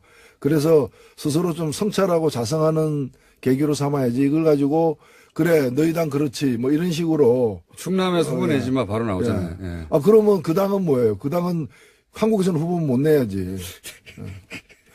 한국에서 후보를 대통령 선거 때 후보를 왜 그래서 내냐 말을 듣게 그런 식으로 되죠. 정치 공방의 소재로 삼기보다는 스스로 오히려 우리는 그런 게 없나 이렇게 살펴보고 자성하는 계기가 돼야 된다고 봅니다. 그러니까요. 이걸 정치적으로 끌어다 쓰는 순간을 경계하고 그렇게 쓸 거가 뻔하게 보였기 때문에 그거를 경계하고 그거를 막고 해야 하지만 그 위에 이것이 사람들을 불편해하고 고통스럽게 하는 면이 있는데 이거는 인계점을 지날 때까지 계속 가야 한다. 제 얘기 요지는 그거고 자 법률적인 지점은 저희가 한번 짚어봤고요. 여의도도 떨고 있죠. 예. 떨고 있습니다. 그리고 이건 그 위력에 의한 이제 성폭행 이거는 권력이 있는 곳에는 권력의 어두운 그림자예요. 권력이 있는 곳에서는 이런 사건이 있을 개연성이 있기 때문에 예. 잘 살펴봐야죠. 권력을 가지면 이건 좀 남녀하고 상관없는 얘기입니다, 또. 남자들도 권력을 가지면 뇌가 변한다는 연구 결과가 있어요.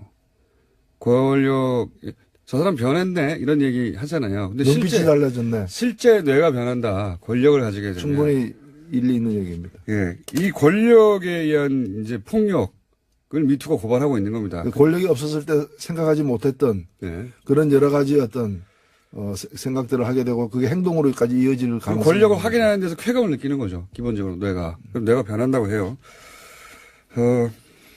자, 여의도도 떨고 있다 얘기까지 했고, 그리고 이명박 전 대통령이 드디어 이분이 소환되네요. 예. 그렇습니다. 영원히 빠져나갈 줄 알았어요. 많은 사람들이. 대통령이 되면서 빠져나갔고, 그리고 퇴임한 이후에도 빠져나갔고, 다음 정권에서 빠져나갔고, 새로운 정부 출범하고 나서도 또 빠져나가겠지 했는데 이번에 드디어. 이번엔 뭐 빠져나갈 수 없는 상황이 네. 되어버렸습니다. 많은 사람이 우리도 예상했지만은 서초동, 예. 서초동에는 반드시 간다. 예. 남태령 넘는 날인 멀지 않았다. 남태령 남는 보지 않았다. 예. 제가 오늘 접한 뉴스 중에 가장 코믹했던 건 뉴욕 제가입니다.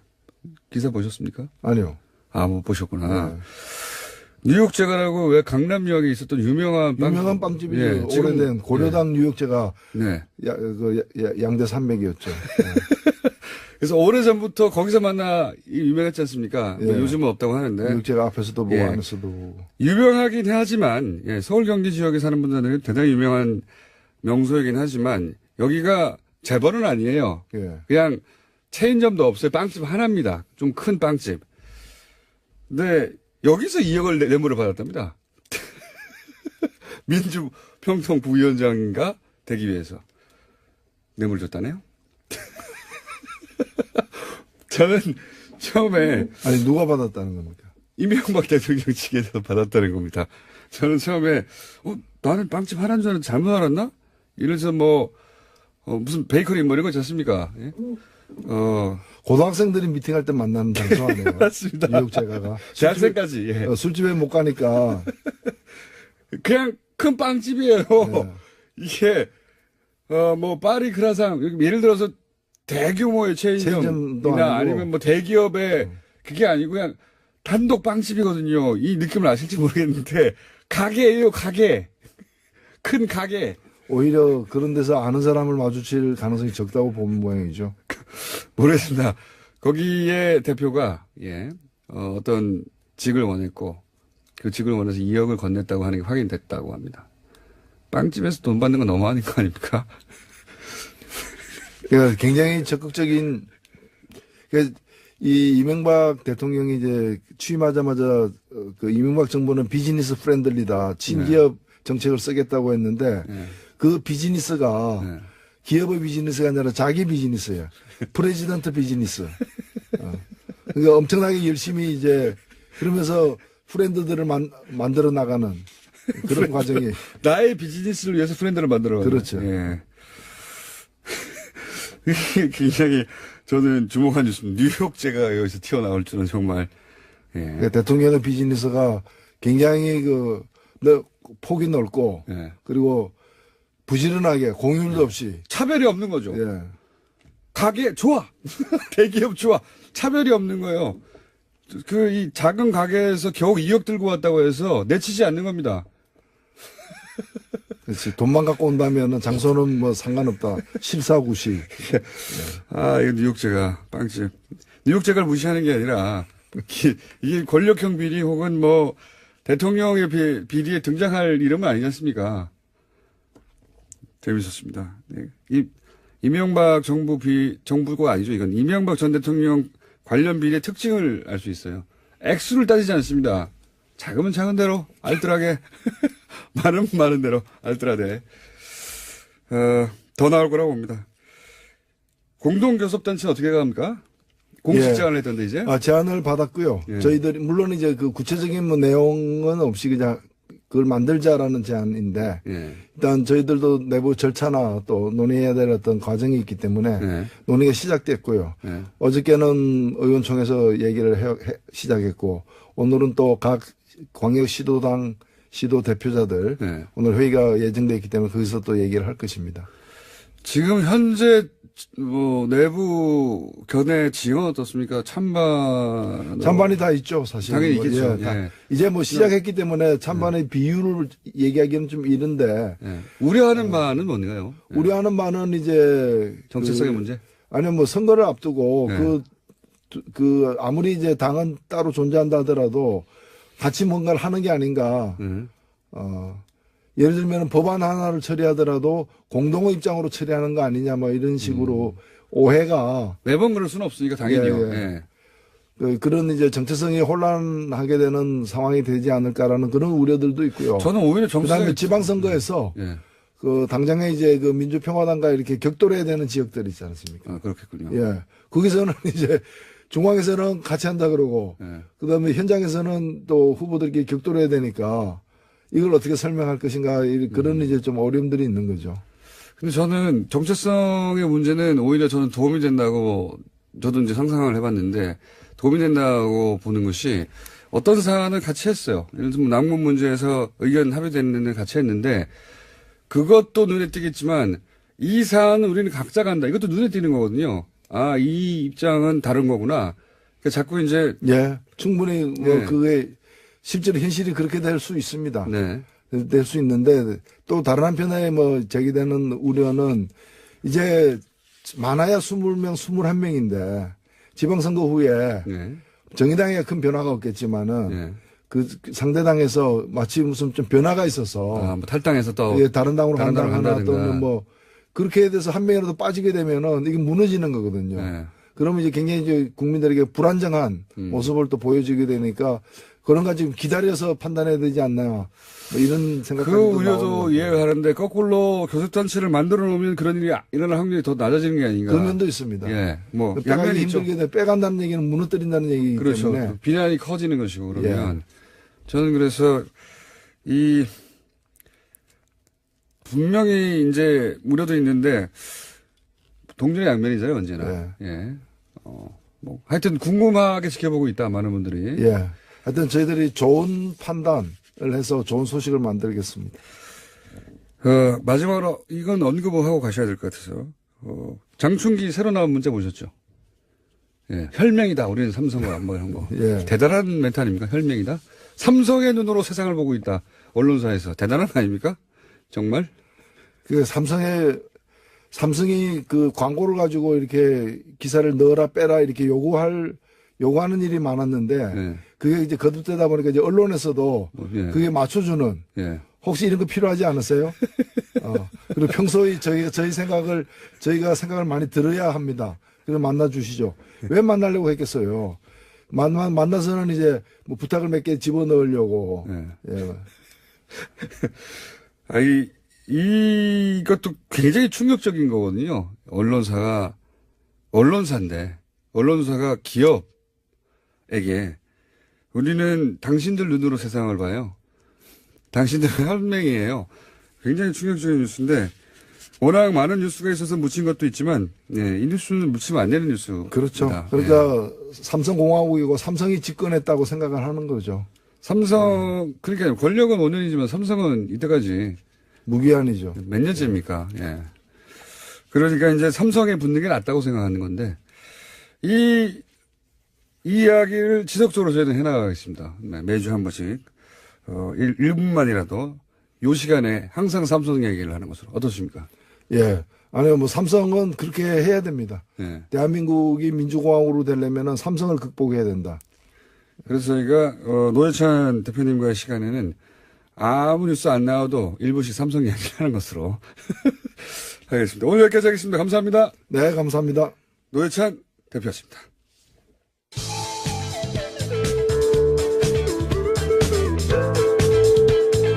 우주 최강 시사 프로그램 김어준의 뉴스 공장.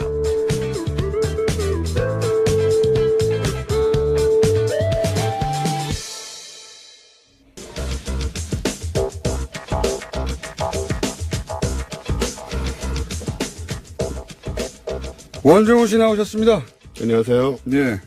지난주에 이제 음이온 하면서 음이온이 이게 이제 유사 유사과학도 아니죠. 사기과학이죠, 사실은. 거의 그렇다고 봐야 되고요. 예. 어제 작가분하고 얘기를 했는데 이쪽에도 항의 전화가 한 통이 없었고 제 쪽에도 한 통이 없었다는 걸로 봐서 다들 이미 인식하고 알고 있다 문제를. 혹은 이 업계에 계신 분이 방송을 못 들었을 수도 있어요. 뉴스공장을요. 예. 음면 관련 업계에 계신 분이. 예. 근데 이게 많죠, 이런 게. 굉장히 많습니다. 네. 지금 뭐 예를 들려면 한두 개가 아니고 그래서 오늘은 틀린 과학 찾기 2탄으로 지난주에 끝날 때 이제 바이오리듬 얘기를 살짝 드렸고 바이오리듬. 예, 그걸 이제 좀 조사를 했더니 요즘은 이 바이오리듬 신경 쓰는 분이 없더라고요, 거의.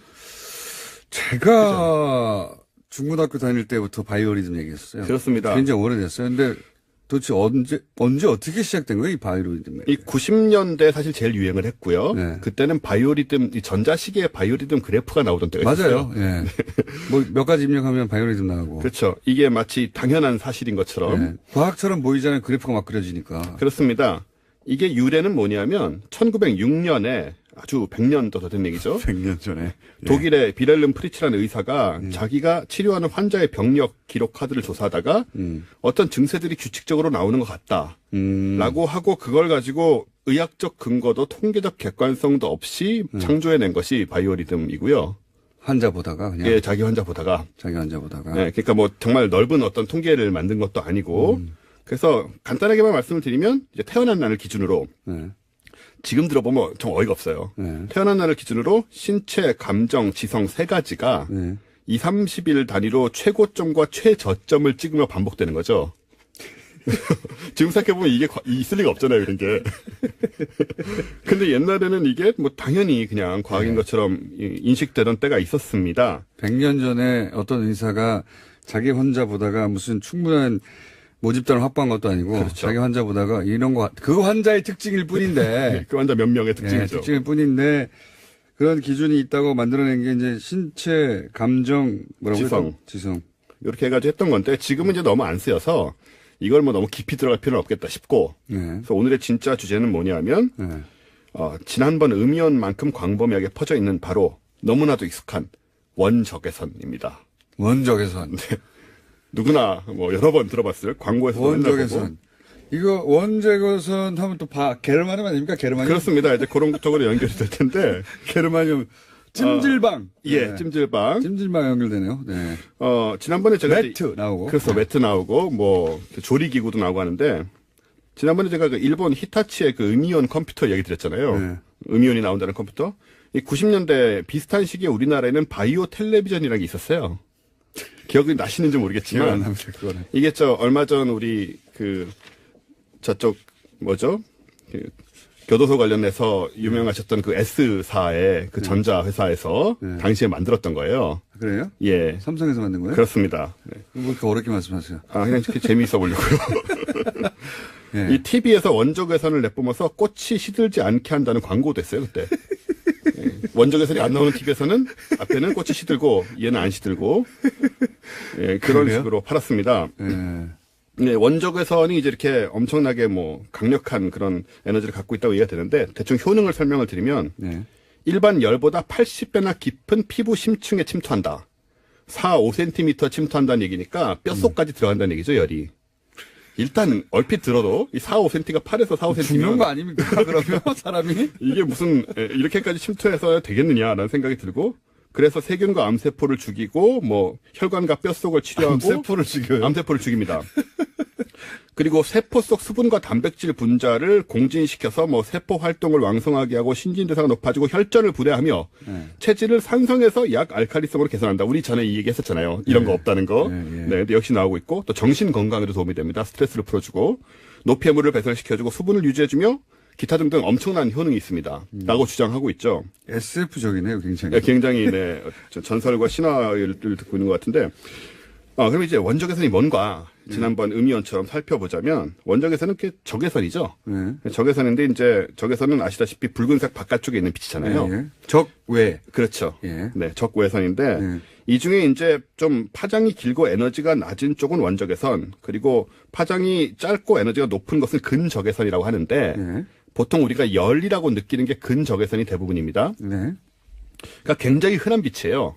사실상 모든 물체에서 다 나오고 있습니다. 그래요? 네, 우리가 주변에서 접할 수 있는 모든 물체에서 다 조금씩 나오고 있죠. 원적외선이라는 예, 원적외선이라는 게. 그래서 어떤 굉장히 특별한 물질이 아니다라는 것부터 일단 말씀을 드리고, 그럼 이제 이게 과연 그런 치료 효과를 내는 것인가? 네. 당연히 제가 오늘 들고 나온 걸 보면 아니겠죠. 일단 피부 3, 4cm 안까지 투과되지 않습니다. 그냥 그럴 이거 리가 자체- 있나요? 그러니까요. 예? 빛이 무슨 드릴이에요? 피부를 파고 들어가게? 그렇기는커녕 피부 표면 단 0.12mm, 0.2mm 내에서 모든 에너지가 사라져 버립니다. 그렇겠죠, 당연히. 네. 피부를 뚫고 들어간다는 건 피부를 태우고 들어가는 건데. 그렇습니다. 예. 차라리 근적외선이 몇 밀리미터 정도 투과되니까 차라리 낫습니다. 우리가 흔히 얘기하는 열이 그냥 근적외선은 그냥 열이에요, 열. 그래서 이걸 이제 이렇게 근적에서는 탄다는 얘기 아니에요. 피부가 투과되는 게 아니고. 그러니까 뭐 아주 세진 않으니까 이제 열감이 느껴지는 거죠. 원적외선도 마찬가지인데 차라리 그 열감이 깊이 들어가는 게 원적외선보다 근적외선이 더 낫다. 열감이. 예, 네. 라는 것이고 아까 뭐 물속에 분자를 공진시키고 어쩌고 했잖아요. 네. 그걸 하는 것은 원적외선이 아니고 네. 마이크로파인데 마이크로파. 마이크로파는 어디 쓰느냐면 전자레인지에 쓰는 거죠. 전자레인지죠, 전자레인지. 예, 만약에 원적외선이 이런 것이라면 굉장히 위험할 수 있습니다. 아니, 그러면 신체가 끓을 거 아닙니까? 그러니까요.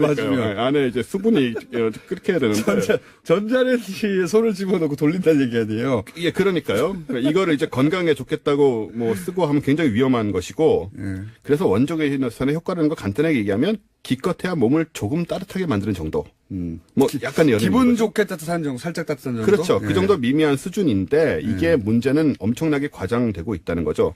아까 말씀하신 도대체 것처럼. 어디서 출발해서 원적외선이 그렇게 좋다고?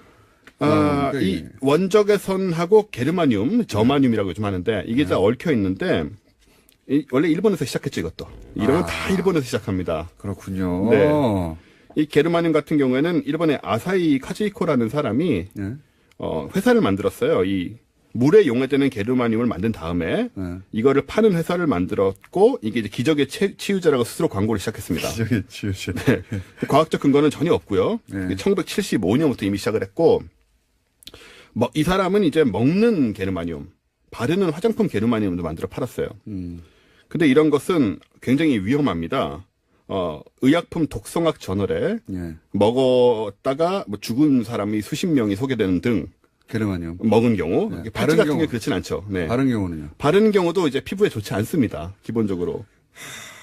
예, 그런 위험한 물질인데 위험한 물질인데. 우리나라는 이걸 이제 요즘 팔찌로 많이 만들어서 쓰거든요. 목걸이나.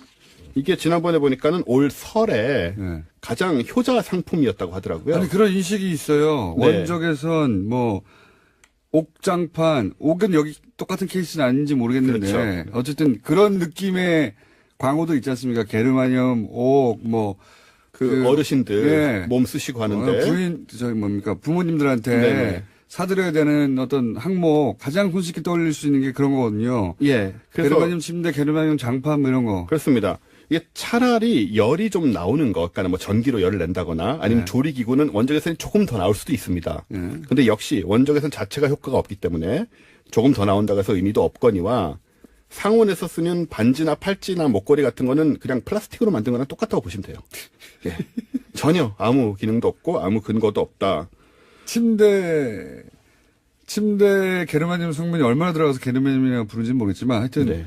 그런 침대 효과는 없는데 거꾸로 몸에 나쁘지는 않아요? 나쁠 건 없습니다. 먹는 게 아니기 때문에. 나쁘지는 않다고 하니 다행입니다. 근데 비싸기 때문에 이제 정신 건강에 나쁘죠. 돈은 많은 이 돈을 방송을 듣고 나면 정신건강에 나쁜 거죠. 차라리 내버려 뒀어야 하는 건데 기왕에 산 거. 예?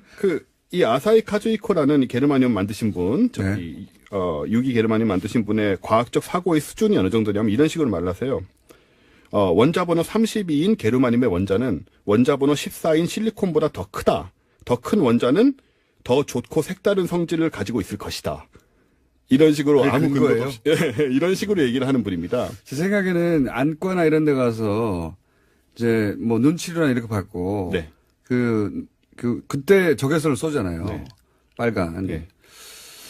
그걸 보고 처음에 생각했을까요? 그러니까 저온으로 이렇게 뜨거우면 안 되니까 저온으로 치료라기보다는 이제 보호해준다고 할까? 그러니까 그 논리를 일반인이 따라가기 굉장히 어렵고요. 그 상식인이 이런 어떻게 해서 이런 논리가 도출됐는지를 사실 이해하기 되게 어렵습니다. 장사 때문에 탄생한 거니까. 그렇죠. 예. 네. 뭐 여러 가지 이렇게 이해하지 분석긴 했지만 말고 아니라는 것만 알자. 그렇습니다. 결론 짓자면 원적 개선 거의 효과 없고 특히 반지 팔찌 필요 없다. 원정우 씨였습니다. 안녕. 패싱이라는 이야기가 한 2주 전쯤에 저도 하는 것 같은데 나오고 있고 굉장히 큰 뉴스입니다. 예. 그리고 자유한국당에서는 이제 그렇게 문제 제기를 하죠. 조건부 합의에 불과하지 않느냐 뭐 이런 비판도 있더라고요. 네, 오히려 핵보유국 지위를 인정했다라는 식의 주장도 펼치고 있습니다. 그거는 말이 안 되는 것 같고요. 예. 조건부에 불과하다는 이야기는 이게 월세 계약서도 구석구석 조건으로 가득 차 있습니다. 한 장짜리. 조건이 없는 계약서가 어디 있어요. 협상이 당연히 조건이 있죠. 예. 무조건은 주인하고 노예나 있는 겁니다. 그 자체는 비판이 안 될 것 같고 제가 보기엔 트럼프 대통령하고 보수 정당이 싸워야 될 상황인 것 같습니다. 뉴스 굉장히 큰 뉴스여서 좀 짚어봤고 잠시 후에 정세현 전 장관과도 얘기 나눠보겠습니다. 다음 뉴스는요? 네, 검찰에 한 차례 구속됐다가 구속적부심으로 풀려났던 김관진 전 국방부 장관에 대한 두 번째 구속영장 청구도 법원에서 기각됐습니다. 오늘 새벽 서울중앙지법 허경호 영장전담부장판사가 밝힌 바인데요. 허 부장판사는 종전에 영장이 청구된 사실과 별건인 본건의 범죄 사실에 대해서 다툴 여지가 있다면서 이미 진행된 수사와 수집된 증거의 내용으로 볼 때 피의자가 도망하거나 증거를 인멸할 염려를 인정하기 어렵다라고 밝혔습니다. 김관진 전 장관이 전 안보실장이 기각됐다. 예. 네, 두 번째는 아니고요. 정확히는 첫 번째 영장은 나왔었는데 구속적부심으로 나왔고요. 이번에 또 두 번째 영장은 또 그렇죠. 기각됐습니다. 세 번째 영장 청구가 들어갈 것 같다. 저는 그렇게 생각이 듭니다. 네, 검찰이 현재 반발하고 있는 중입니다. 자, 그렇고 다음은요. 네, 관련된 뉴스가 하나 더 있는데요. 이명박 정부 시절에 기무사가 대통령 비난 댓글을 단 민간인 누리꾼 정보를 불법으로 수집하고 신원을 파악했다라고요. 어제 KBS가 보도했습니다. 이에는 민간 포털 사업자도 동원됐다라고 하는데요. 이 모든 내용들은요. 또 기무사 문건에 나와 있다고 합니다. 이게 이제 뭐 정치인이나 유명인이나 연예인이나 소위 이제 대중 영향력이 있는 인사뿐만 아니라 그 개인을 상대로 한 거거든요. 예, 그렇죠. 군의 보안방첩부대가 민간인을 상대로 한 겁니다. 예, 진짜 국민하고 싸운 거예요. 예, 그런 내용이 나오고 있는 와중이고 워낙 뉴스가 커서 이 사안이 잘 안 다뤄지고 있는데 묻히고 있는데 반역이죠, 반역. 예. 네, 김관진 장관 시절이고요. 예. 또 기무사가 청와대에 이 내용을 그대로 보고했다고 기무사 문건에 쓰여 있습니다. 그런데 이제 김관진 전 장관이 이걸 축소했다라는 의혹에 대해 혐의에 대해서 영장을 기각했는데 이 사안은 잠시 후에 이정열 판사님이 오늘 할 얘기가 많네요. 예. 나올 테니까 잠깐 또 그때 언급하기로 하고요. 오늘 새벽에 일찍 일어났더니 잘못 일어나가지고 안 그래도 바람이 새는데 말도 떠듬네요. 다음 뉴스는요? 네, 검찰이 이명박 전 대통령에게 14일 오전 9시 반에 검찰에 나와서 조사받으라고요. 정식 통보했습니다. 검찰 관계자는 지난해 파면 신분이었던 박근혜 전 대통령 때보다 이틀 더 긴 8일을 줬다라고 하면서요. 전직 대통령에 대한 예우를 하고 있다라고 밝혔고요. 또 혐의 입증에 대해서는 자신감을 보이면서 여러 차례 소환할 필요도 없다라고도 밝혔습니다. 다음 주 수요일이군요. 예. 드디어 이번에, 나옵니다. 예, 제가 이번에 10년간 쫓아다녔는데 드디어 포토라인에 서시는군요. 예. 혐의도 엄청 많아요. 예. 네, 어제 저녁 SBS가 꼽은 혐의만 하더라도요, 16가지입니다. 이명박 전 대통령은 크게 특수활동 비수수와 다스 관련 횡령 배임, 그리고 민간 분야에서 각종 뇌물을 받아 챙긴 의혹으로 나뉘고 있습니다. 혐의가 이렇게 많을까요? 16개가 다 뭐죠? 어쨌든 요것도 좀 잠시 후 이정열 판사하고 얘기 나눠보겠습니다. 예. 한 가지만 기억해 주세요. 다스는 누구 겁니까? 여기서 시작됐다는 건 뉴스공장에서. 예. 라고 네, 저는 시사인도 보도를 같이 했죠. 다스는 누구 겁니까라는 질문을 여기서 시작했다는 건 누구 겁니까? 질문이 중요한 겁니다. 올해 질문사항 마련해 주시고요. 자, 혐의가 너무 많아가지고. 네, 그렇죠. 그리고 저희가 대부분의 것들을 다뤘기 때문에 예, 대부분 들어본 혐의들입니다. 예, 전혀 되게 돈과 관련되어 있는 혐의들입니다. 예, 지금 최근에 나온 뇌물만 해서 100억이 넘어갔어요. 뇌물만 해서 확인된 거죠. 네, 확인된 것만 그렇습니다. 예, 무슨 여러 가지 해외에서 의혹들 이런 거 다 빼고 뇌물로 직접 받은 것이 확인된 것만 100억 정도입니다. 다음 뉴스는요? 네, 심지어 거기에 2억 더 있다고요? 오늘 아침 한국일보가 보도했습니다. 검찰이 이명박 전 대통령이 또 다른 수억 원의 뇌물을 받은 정황도 확인했다라고 하는데요. 서울중앙지검 특수 2부는 이명박 전 대통령 쪽이 2007년 대선 전후로 ABC 상사 회장 손모 씨로부터 2억 원을 받은 정황을 포착했다고 합니다. 이 업체는 서울 지하철 2호선 강남역 일대에 대표적 명소로 꼽히는 뉴욕 제과를 인수 운영했다는 회사인데요. 손 씨는 돈을 건넨 사실을 모두 인정하고 있다고 합니다. 정말 웃긴 뉴스네요.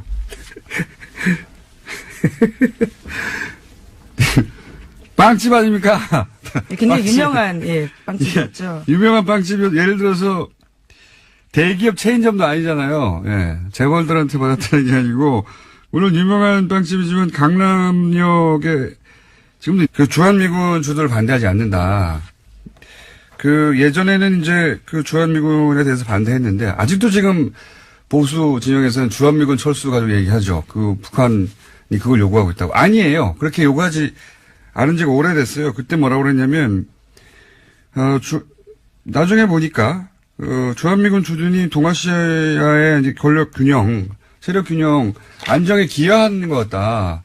이게 김정일 위원장이 당시 했던 말입니다. 그래서 통일 이후에도 주한미군이 주둔하는 걸 찬성한다는 발언을 한 지가 벌써 17년, 18년 전이에요. 예. 그런데 이번에 이제 그 아들, 김정은 노동당 위원장이 이렇게 말을 한 거죠.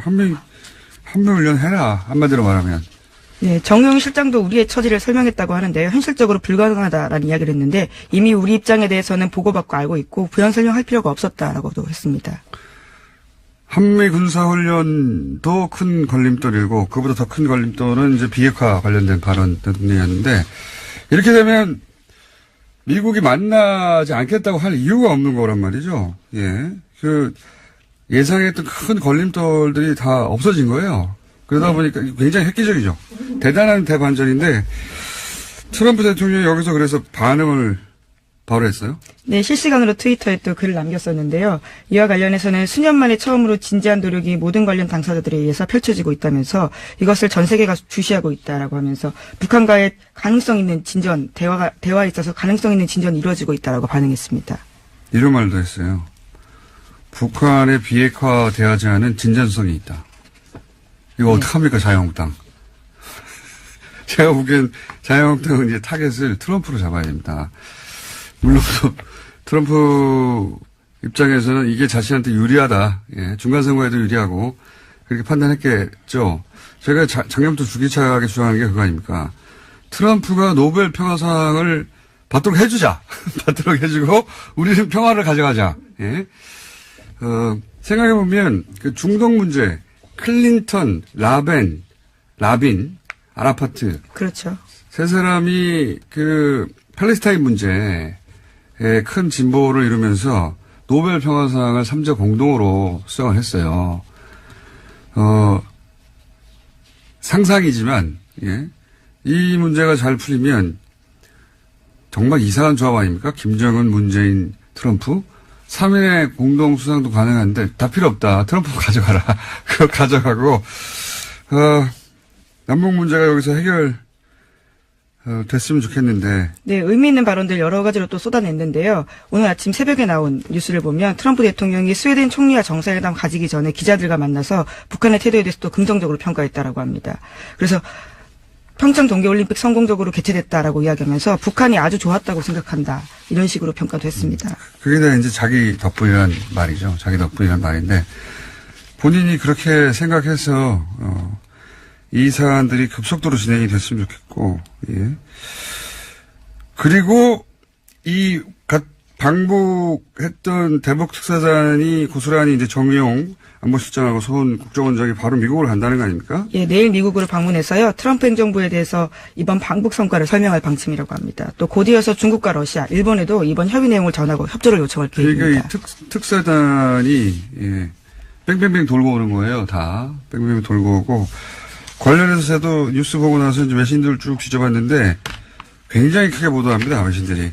당연하겠죠. 지금 트럼프와 북한 간의 긴장 관계에 대해서는 엄청나게 전 세계적 보도가 있었으니까. 네, 지난해 9월에도 저희도 굉장히 많이 말씀드렸었는데요. 그때에 비하면 정말 중대한 반전입니다. 그래서 뭐 르몽드도 탑 기사고 웬만한 외신들은 다 탑 기사예요. 예, 미국 원로도 다 보도하고 있죠 지금. 네. 네, 뉴욕타임스는 이렇게 보도하고 있는데요. 북한과의 관계를 개선하려는 문재인 대통령의 노력이 중대한 이정표를 세웠다라고 했습니다. 또 CNN도요. 북한이 불과 몇 달 전만 해도 미국을 쓸어버리겠다고 선언했었는데 그것을 고려하면 놀랄만한 발표다라고 했습니다. 뭐 중대한 반전, 놀랄만한 발표, 중대한 변화, 뭐 그렇게 생각하지 않을 수 없죠. 반기지 않는 나라가 딱 한 나라 있어요. 일본이에요. 네, 재팬 패싱까지 우려하는 분위기가 감지되고 있다고요. 오늘 아침 한국일보가 전하고 있습니다. 그러니까요. 전 세계에서 이제 놀랍다 혹은 반갑다인데 일본은 당혹스럽다예요. 예. 당혹스럽다. 네, 관방장관이 직접 밝힌 이야기이기도 한데요. 대화를 위한 대화는 지금까지 전혀 의미가 없었다라면서 기존의 입장을 재확인했다라고 합니다.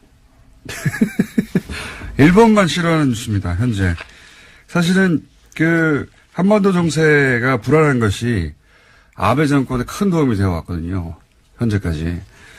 그런데 이제 자기들 없이 전 세계가 반기고 북한 문제가 급속도로 진전이 되고 그럼 아베 정권의 지렛대 하나가 큰 지렛대 하나가 사라지는 거기 때문에 반갑지 않은 게 확실하고 게다가 이런 큰 국제적 이슈가 돌아가는데 일본이 빠졌잖아요. 예, 전혀 끼지 못하고 있다 보니까 잡힌 거죠. 그렇죠. 예, 그러니까 오히려 위계에 의한 간음이나 추행으로 간다는 거는 이 미투 운동의 본질과 다르게 보자는 거니까 네. 오히려 그런 거는 물론 속내는 그렇지 않을 수도 있겠지만 좀 경계해야 되는 거죠. 오히려 이건 업무상 위력에 의한 간음이나 추행이 맞습니다.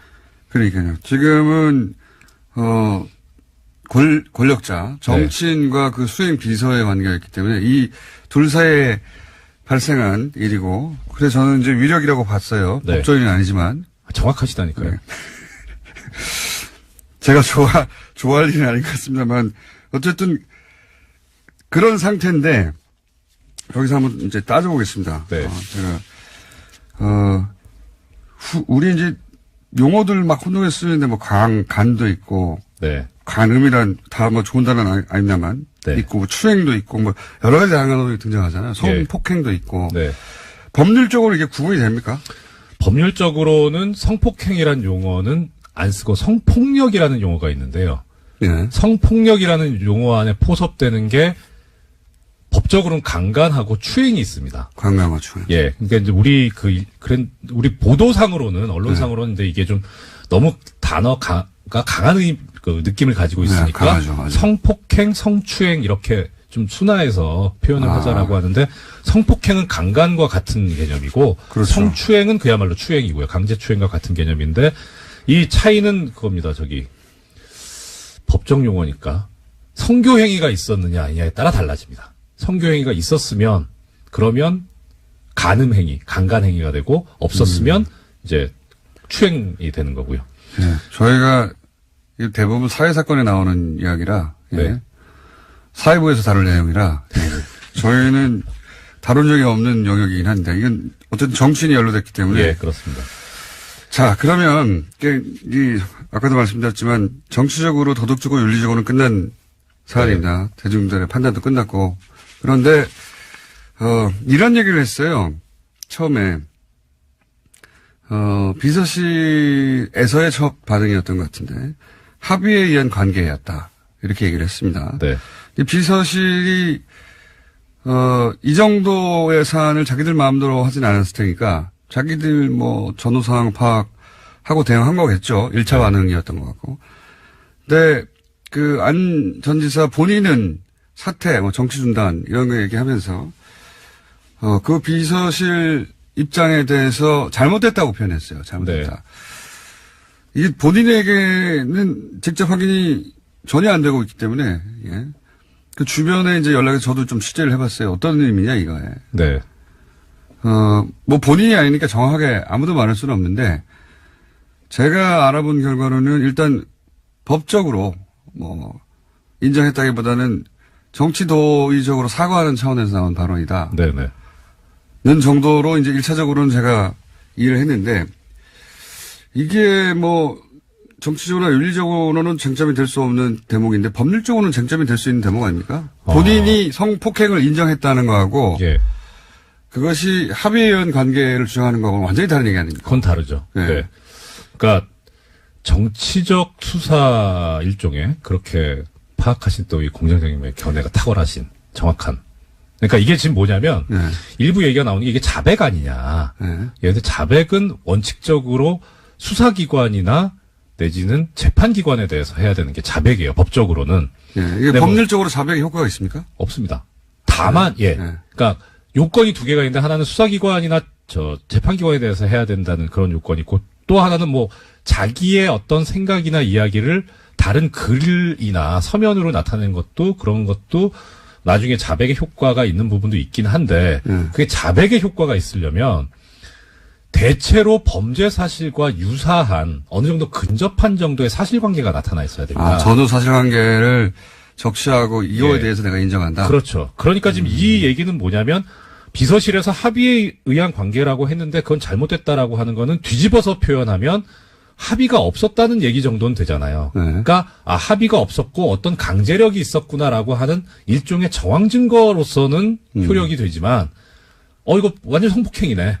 뭐 완전 인정했네. 이렇게 자백으로까지 볼 수는 없는 거죠. 법률적 자백으로는 아니다. 네. 왜냐하면 지금은 정치적인 어떤 효과나 정치적 파장 정도만 논의되는데 그게 머지않아 이제 직접 고소가 이루어졌지 않습니까? 네. 예.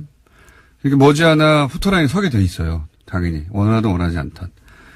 그러면 그 다음 공방은 법적인 공방 아닙니까? 그렇죠. 예. 그때까지 계속해서 이런 이야기들이 따라갈 텐데 현재 법률적인 부분에서 이렇게 쟁점이 될 수 있냐 저는 궁금해서. 예. 저도 뭐 보기에 뭐 공장장님 생각을 따라가는 것이긴 합니다만 네. 상당히 좀 고도의 어떤 생각이 있었다고 드는 게 그러니까 어차피 이게 합의의 나요. 전통적인 오래된 약속 장소 대명사였죠. 그렇죠. 여기에. 강남역 뉴욕제가는 만남의 장소입니다. 아, 지금은 없다고 하네요. 저희 PD가.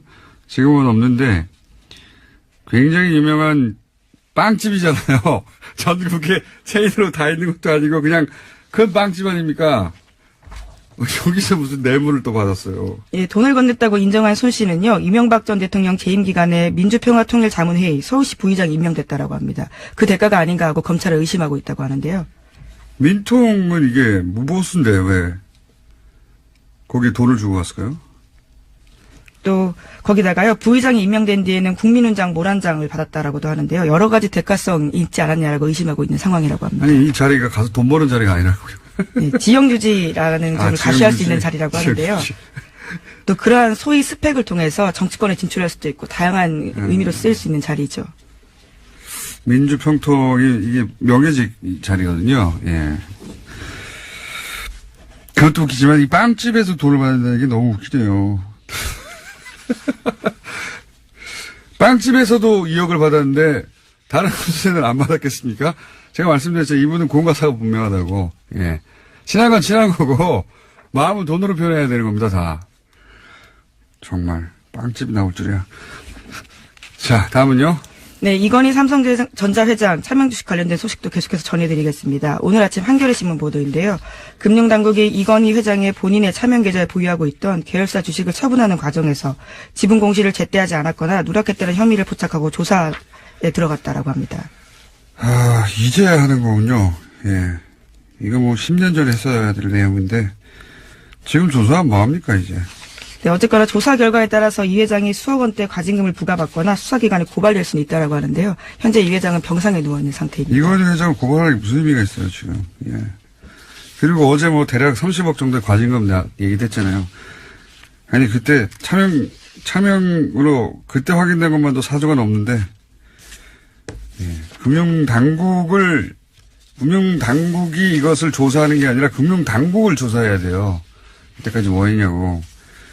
삼성과 관련해서는 정말 기적 같은 일들이 벌어지는 건 기적. 네. 다른 모두에게는 적용되지 않는 기적이 삼성에게만 적용이 돼요. 예. 이제 조사했다. 예. 그리고 예, 조사에 들어간다라는 예, 거고요. 그렇죠. 금융당국이 이 회장의 뭐 자금의 수상한 흐름을 포착했다. 무슨 의미가 있습니까? 이건 회장을 지금 고소고발 해봐야. 자, 여기까지 하겠습니다. 시사인의 김은지였습니다. 감사합니다.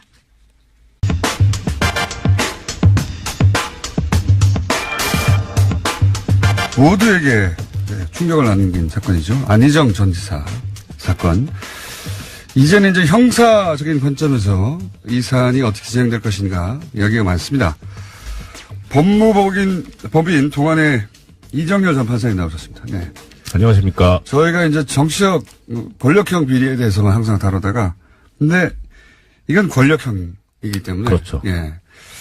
역시, 다뤄야 될 사건이 됐습니다. 워낙 주목도도 크고요. 예. 자, 제가 어제 이제 잘 모르는, 짧은, 예. 그러나, 이 사법기관이라든가, 이런 데 많이 들락거리는 사람으로서, 이것은 업무상 위력에 의한 간음 정도로 형법으로는 다뤄지지 않겠냐. 이 정도 얘기했습니다. 예. 정치적으로는 도덕적으로는 윤리적으로는 이제 끝난 사건이에요. 사건 자체는. 이제 앞으로 남아서 진행될 이야기들은 그러면 민사적으로 형사적으로 이런 얘기가 나올 텐데 우선 이게 맞습니까? 현재 주어질 수 있는 혐의가 업무상 위력에 의한 간음? 그렇죠. 공장장님께서 정확하게 항상 말씀하시잖아요. 그러니까 비교적 그렇습니다. 네. 저는 아주 그러신 것 같습니다. 그렇죠. 아주 정확하게. 예, 발음만 빼고 대부분 정합니다. 예. 언론에서나 일부 어디서 이제 위계에 의한 것이 이제 중점이다라는 식으로 얘기는 나오는데, 그러니까 위력, 위계 이게 다 어려운 한자말이어서. 그렇죠. 예. 간단하게 그냥 말씀드리자면 위력은 일종의 좀 겁을 주는 협박이랑 비슷한 개념이라고 생각하시면 되고, 그다음 위계는 속이는 거예요. 사기친다라고 하는 개념이면은 거의 비슷합니다. 예, 그러니까 그렇군요. 지금 위계에 의한 간음이 없는 건 아닌 것 같은데, 근데 그때 이 비서분께서 인터뷰를 하실 때 주된 내용은 결국 자기는 그냥 일개 비서고 상대방은 지사고, 그러니까 지위 차이도 있고 권력의 차이도 있으니까 자기가 거부할 수 없었다라고 하는, 그러니까 자기가 속았다는 개념보다는 어떤 겁을 먹었다라고 하는, 저항할 수 없었다는 그런 개념이었었거든요. 지금 이제 소위 미투의 본질 혹은 전형적인 케이스. 그렇죠. 구조적으로는 그렇습니다. 네. 이제 거부할 수 없는 상대가 압도적으로 큰 권력, 지위 또는 자기한테 불이익을 줄 수 있는 상사나 해당되는. 안녕하세요, 김호준입니다. 대북 특사단이 6줄의 남북 합의 결과를 발표했습니다. 4월 말 남북 정상회담, 문재인, 김정은 한라인, 비핵화 의사표명, 북미 대화 용의, 그리고 남측 공연단의 평양 초청. 하나같이 기대 이상의 성과입니다만 특히 한반도 비핵화는 선대의 유언이라고 밝힌 대목이 중요합니다. 비핵화 없는 항구적 평화체제는 불가능하죠. 한반도는 75년째 정전 상태입니다. 전쟁을 일시적으로 멈춘 상태. 전쟁이 끝났다는 선언을 무려 75년 동안이나 유예하고 있는 거죠. 미국이 그 긴 세월 동안 평화협정을 체결해 주지 않고 있습니다. 올림픽 예술의 단일팀, 한반도기, 동시입장, 응원단, 공연단, 그리고 이번에 합의된 남북 정상회담, 한라인, 그리고 북미 대화 모두 이 한반도 평화체제를 향한 중간 과정일 뿐입니다. 그동안 기회가 전혀 없었던 건 아니죠. 2번의 정상회담이 있었습니다. 이번이 정말 어렵게 찾아온 3번째 기회죠. 이 3번째 기회는 절대 놓치지 말자. 이 기회를 방해하는 자는 결코 용서하지 말자. 김어준 생각했습니다.